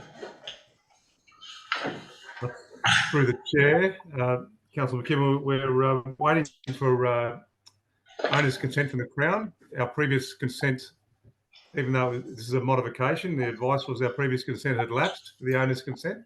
So we're waiting on that from the Crown. We're still progressing to go out for tenders probably in February next year. So it's progressing along. So we're not so we have to get the consent of the Crown for this? Yes. And we haven't got out for tenders, request for tenders yet, so we actually don't know whether our amount of money is sufficient. Well, it may not. Well, that's what a tender will. I know, I'm just, yeah, okay, all right. No doubt we'll find out. Thank you, that's all I have. Can I just go back to this table that appears in our report, as raised by Councillor Hayden? Through the chair to the Director of Planning. The lodgement date relates to when you paid for your DA, is that correct? Through the chair, that's correct. And the commencement date closely follows pretty well. Stop the clock date is you've gone and asked for information, and there's one there since 21. We've never ever received the information. So this really doesn't actually show how well you're processing DA applications. It actually just shows when people pay us some money and they don't provide the information, it just sits there and stops you doing anything. Is that correct? Through the chair, that stopped the clock one in 21. We do keep chasing them for different information. Time will come where we'll have to put perhaps a refusal of council to determine that one. But other matters were as per what Councillor McKibben indicated earlier that were requested is in the resolution to be included in the table. I understand it was requested as a resolution. I would wonder how many people actually read this report and understand this report, because it doesn't prove anything. And I just wondered whether we maybe should reconsider this. Perhaps there was delays. We had a new portal come in and we had to, employ staff to, get up to speed and still get up to speed with it, and wonder whether we maybe should look at not having to have this included in the report going forward. It's just my viewpoint, because I don't think anyone reads it and has any overview. They don't know who CA is, what it is. Stop the clock's just waiting for information. Well, to do that just requires a council resolution. We might consider that then. Okay. Anyone else? just with that table, Mr Mayor, I support it being in there. I've been asked to do a couple of things with different DAs as I've seen it, and it gives me reference to when it was lodged and shows that Damien stopped the clock and asked for information and lets you know when it's moved on, and yeah, and some of the things that Damien's understanding is different to what it was resolved when council actually done the DCP. So I find it's a handy thing. It's got to be done anyway. The information's there, so yeah, it doesn't take much time. Okay.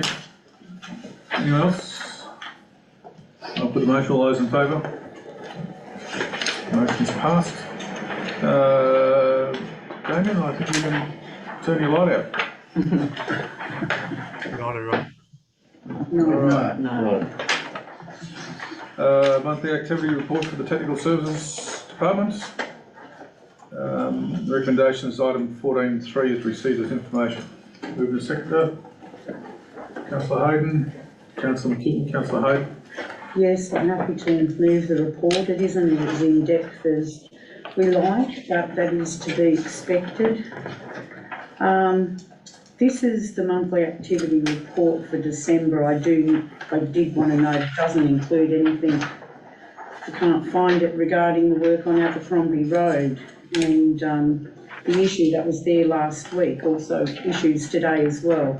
I just want to make it known that I'd like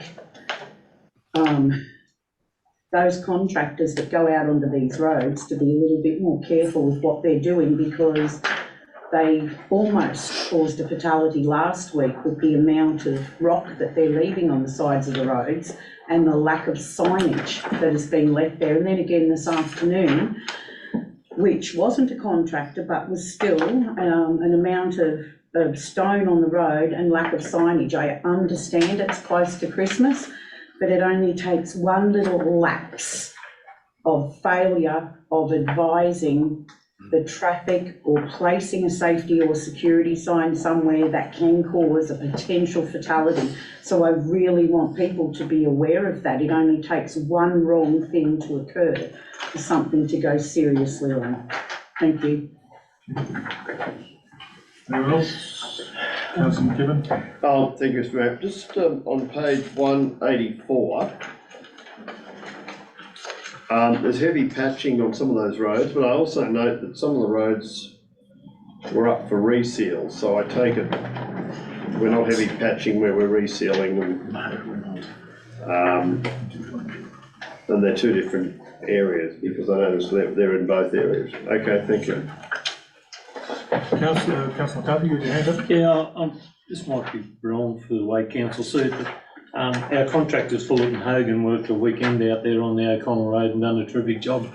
It wasn't done on the Friday, and it was done on the Monday, so somewhere in the long, and they've got families too, so I just wonder whether it was possible that David convey our thanks to the contractor. That was all. Thank you. Anyone else? Thank you. I'll put the motion. All in favour? That's passed. All right. Monthly activities report for corporate services. The recommendations item 14.4 is received as information. Councillor Hayden, Councillor Trimbar. Councillor Hayden. Yes, I'm happy to move the report. Nothing further to add. Thank you. Just compliments to your tiny but mighty team that helped out with the spectacular. And also to the Visitor Information Centre. It was just outstanding to go and see what you did with your budget. And it's a great new addition to Oberon, along with the community hub. So good work. Thanks, Councillor. I'll pass it on to the team. Anyone else? Put the motion. All those in favour? Motion is passed. Thank you, Matt. Good night, everyone. All right, so 14.5 investments. Recommendations of 14.5 is received as information. Councillor McKibben, Councillor McCarthy, Councillor McKibben. No, the report speaks for itself, and I'm happy to close it. Straightforward, thank you. Anyone else? I'll put the motion, all in favour? 14.6, the grants updates. Recommendations, report item 14.6 is received as information. Councillor Hayden, Councillor Trembath, Councillor Hayden. Yes, I'm happy to move the report. See a couple of successful grants, disappointing about a few that wasn't successful, but that's to be expected these days, I suppose. Nothing further to add. Very similar to Councillor Hayden, it was great to see the EOI for the STP progressing to the next phase, and that we did get the Youth Holiday Break Program grant. That's good. I was disappointed to see that the seniors lunch was not successful, because I do think as much as we like to support our children, we should be supporting our aged, but that's just the way it is. And also good to see those 2 grants going through for the rail trade upgrade and the Dudley and Dart Street path. That would be really good if we could get those funds approved. Councillor Tucker. Thank you, Mr. Mayor. Just 2 questions, both on page 198. Paragraph C, the LRCI phase 4, and it says the schedule of works has been approved. Could you just remind me what that is? It's so hard to keep up with all the different grants, I've just forgotten what it is. I'm happy to take on notice and let you know. So that's back there. Oh, that's back. Through the chair, that LRCI phase 4 was where we moved some roads that were yet to be completed from phase 3, and we also moved 500,000 for the sport ground development into that phase 4 allotment, and that'll all come back approved. So we're working to deliver those now. Good, thank you. My second question is more important. It's the first item in the grant progress table, the 3.05 million for the sewage treatment plan. So good that we have progressed to the next round, or great, we have progressed to the next round. Do we have any idea when we are likely to know the outcome? And is that likely to be before we get to the point of considering tenders? We have to put a further grant on the 15th of January. Yeah, through the chair, that application is due 15th of January. So we're busily putting that together. At this stage, Council, I'm not sure on the time frame of the evaluations, but based on past experience of these, it can be quite hit and miss. But I would estimate 3 to 4 months. I would imagine.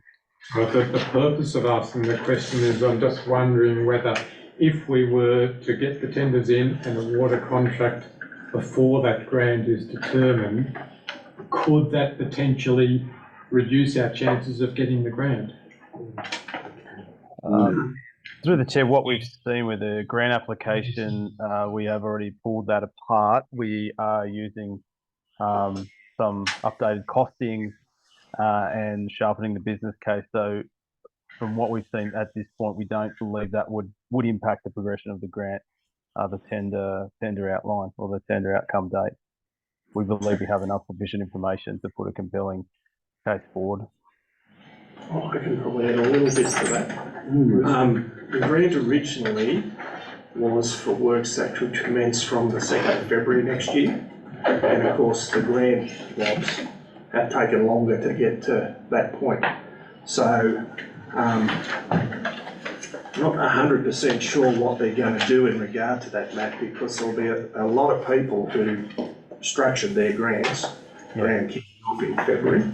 So we didn't ask for any design money or anything like that. We just asked for construction money because at that time it fitted our timeframe purpose.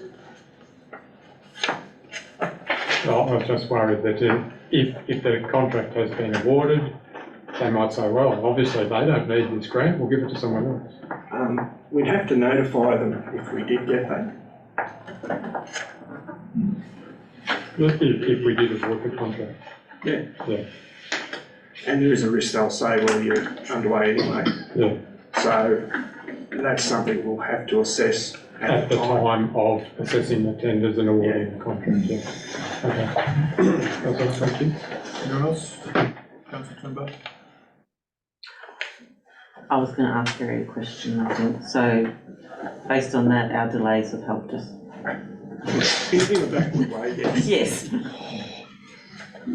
It is truly that. Fortuitously. If it did work that way, it'd be good luck, not good management. I know. In actual fact, that has actually worked. Wait till we get our tenders back, we might be shocked by the price. Yeah. Okay. Anyone else? Put the motion all in favour? Passed unanimously. Status of council resolutions. The recommendation report is received as information. Councillor Trembath? Councillor McKibben?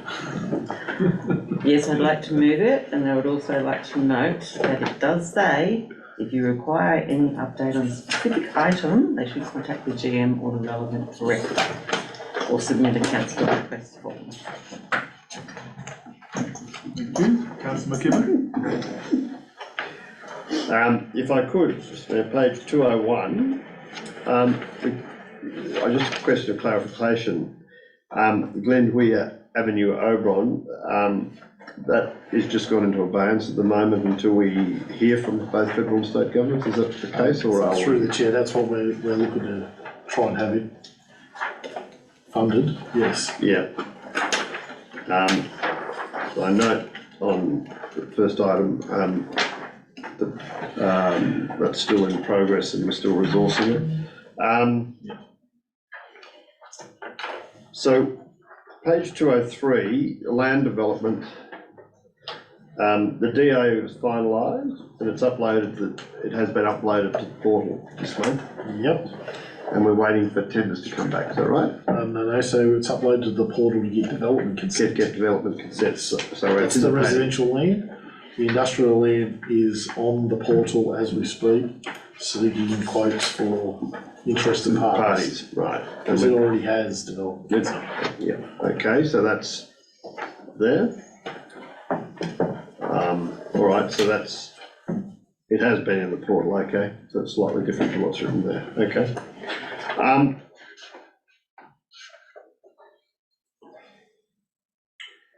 But the page 207, Bailey's Lane Causeway replacement. I thought the final section of the rail had been supplied by now, not?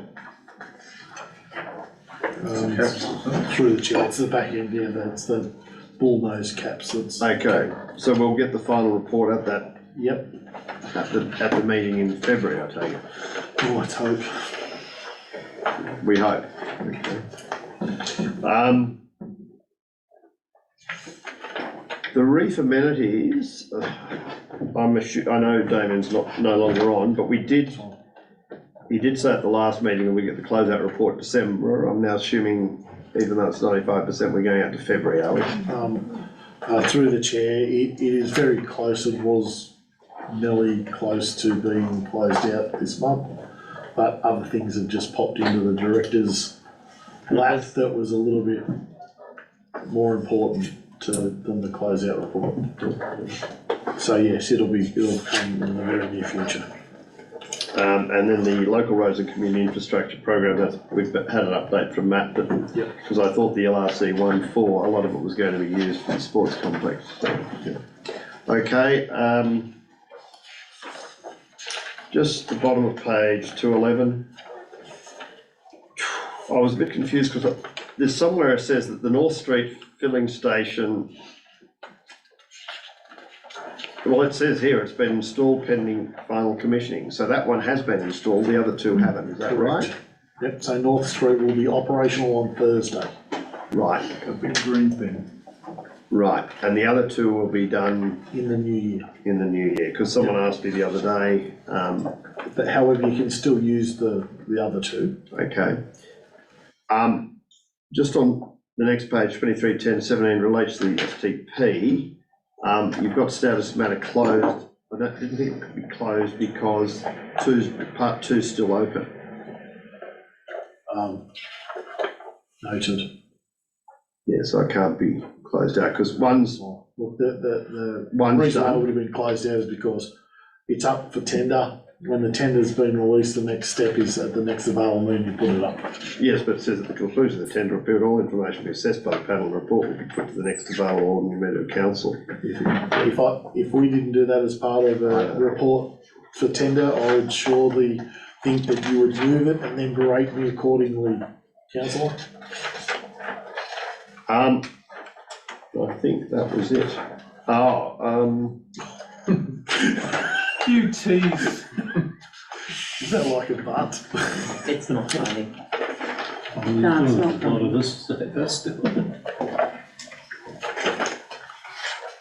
Have you got anything else, councillor? No, I just thought that the last item may not be absolutely closed out, which is what we have is part 3, which is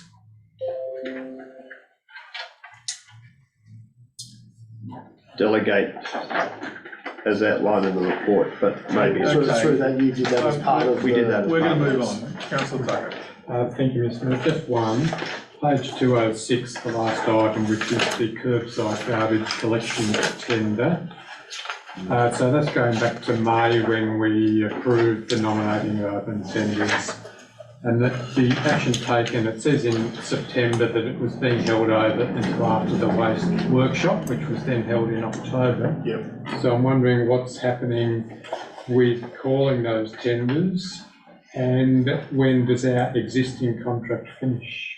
So through the chair, the existing contract is on a month to month of the year, and we were giving that to let the actions outlined in the waste workshop evolve. Because there's a decision that's going to have to be made by council as to how they would like to progress this. And at the workshop, council made a quite reasonable outcome by saying that, well, the way that this currently works, being a local contractor doing certain things, is a lot more beneficial to communities of this size than what ones that undertake recycling or. So we'll continue on a month-to-month basis We are at with this the point in existing time. one until we make further decisions. That is the current process that we're looking at. Thank you, that's all. Anyone else? Put the motion, all those in favour? Motion is passed. Item 14.8, debt ratio, recommend that item 14.8 is received as information. Moved and seconded. Councillor Springbath, Councillor Gibbon. Yeah, I was very pleased to see the drop in the debt ratio as was projected by our director. So that brings us back to 6 out of 7 on our audited financials, so that's great to see. So obviously everything's working well with the new system now, so we're actually collecting. And I did also ask separately a question about the debt that was over 5 years old that we're sitting on, and I was advised that we would be receiving a paper to council in the near future about how that's managed with regard to the forced sale of land. So that's just a bit of information for anyone else that may have some questions, but we are going to get a report regarding that old debt. Council needs to resolve if they want to sell them off. Yes. Thank you, Mr. Mayor. I obviously considered this report at the ARIC. And I did, it was one of my questions at the ARIC as to looking at that old debt and also seeing where we were and having an ageing on it. Yeah. So that was my same question. Anyone else? So I'm more than happy to second the report, Mr. Mayor. Anyone else? I'll put the motion, all those in favour? Thank you. Town improvement levy consultation updates. And recommended item 14.9 is received as information. Councillor Hayden, Councillor Tucker, Councillor Hayden. Yes, I'm happy to receive the report for information, receive the other 3 pieces of correspondence from Matt. Thank you, Matt, for that. I did want to note that some of the people are going through and having a look at some of the presentation that's available in relation to the community groups, the Black Springs Community Association. When whoever is sending this out for comms, communicate to those groups, I think it's appropriate you communicate with the secretary and the public officers, because these are the people that have been elected to actually share with the community. I've received nothing from the Black Springs Community Association. They are actually on holiday, and their December meeting and January meetings are cancelled, so they won't be going back until February. But public officer and the secretary are the people to contact. The Oberon Business and Tourism Association at the last meeting there, where I was a delegate, Justin Enright filled in the 4 members that were present and expanded on a couple of things, but there was a miscommunication there that there was only going to be a Christmas party, and then Matt was meant to come and do a presentation, so we were all informed. That's why there were 2 meetings on that week. One was a Christmas party and one was a meeting. But I'd like to just thank Matt and the team for actually getting all of that information out. And I frequently share on socials and on my email list, so it'll get out there, and hopefully there'll be some feedback coming back through February. Thank you. Thank you. Anyone else? Oh, sorry, Councillor Tucker. Thank you, Mr Mayor. Likewise, thanks to Matt and others for the work that's been done in getting the consultation going and in preparing that update report. At our next meeting in February, we'll be getting very close to the end of the consultation period.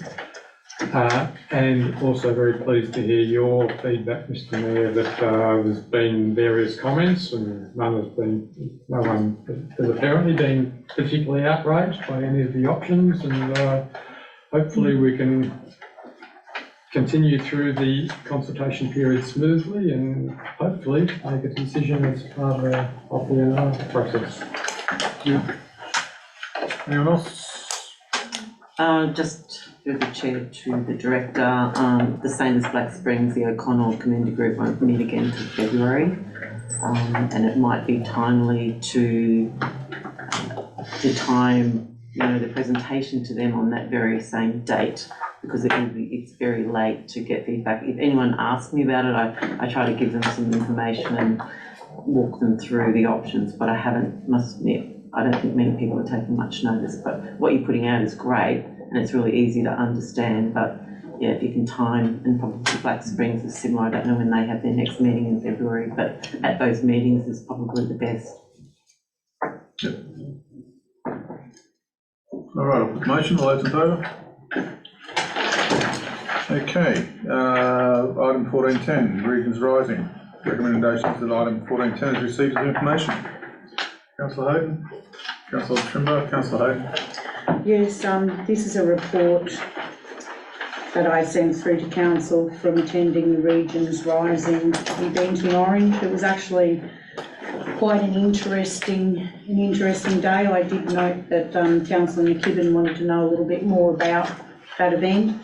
It's all about representing the regions and rural Australia, and the connection that is important between regional and rural Australia and all of the bigger cities, and everything's basically in the report. I think it speaks for itself, but I've noted there's some various websites in there if anyone wants to go and follow up with their webpage or anything like that. So they host these events across New South Wales and across Australia in general. So yeah, I enjoyed it. It was good.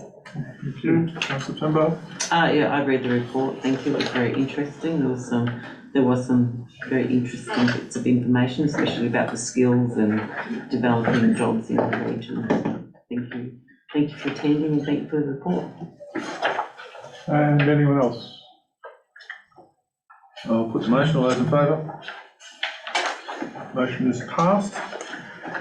We did the urgent business previously, and And we now will go into closed session. In accordance with the Local Government Act of 1993 and Local Government General Regulations in 2005, in the opinion of the General Manager, the following businesses of the kind as referred to in section 10 alpha 2 of the Act and should be dealt with in part of the meeting closed to the media and public. Moving to seconders, please. Councillor McKibben, Councillor Tucker, all in favour? All right. Please stop recording. Good evening. The time is 10:21 p.m. We are now back in open council, and during the period of closed council, the following resolutions were made. 16.1, supply and delivery of road signs contract. The recommendation is that council accept and sign contracts for Artcraft, barrier signs, Denif signs and high vis signs for delivery and supply and delivery of road signs. Item 16.2, Oberon water investigation. The council note and look to implement the recommendations in this report.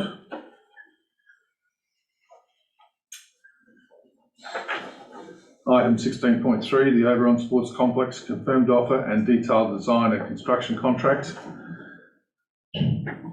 The resolution is that council enter into detailed design and construct contract inclusive of the current stage design plans dated 11 December 2023 and the written offer from Ball Cross Muller dated 11 December 2023 as outlined in this report for the planned sports complex at 31 O'Connell Road, Oberon. Delegate to the General Manager the execution of the contract documents and affixing of the seal if required, and circulate the land contracts to councillors for information. Item 16.4, General Manager's performance review. Recommendation that council receive and note the Sync Solutions Confidential General Manager Performance Review Panel Report. Note the General Manager's performance for the review period as determined by the Performance Review Panel was effective in performance categories 1, 2, 3, relating to values and behaviours, personal attributes and relationships, and was close to highly effective in each of these categories. A further note that as determined by the panel, he was highly effective in performance categories 4 to 7 relating to results, resources, workforce leadership, projects and priorities. 3, note that given the better than satisfactory performance outcome and the need to better align the General Manager's total remuneration package to that commensurate with rural councils, the panel determined an increase of 7% in the General Manager's total remuneration package was appropriate. 4, receive and note the performance agreement for 2023-24 period and delegate the Mayor the authority to finalise and sign all relevant documents, including the 2023-24 performance agreement as required.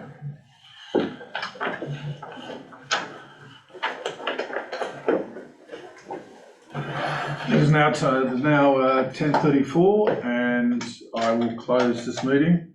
Next council meeting will be in February 20th of February 2024 at the Council Chambers, commencing at 5:30. Thank you, councillors, and anyone remaining on Zoom. Merry Christmas. Well done, people.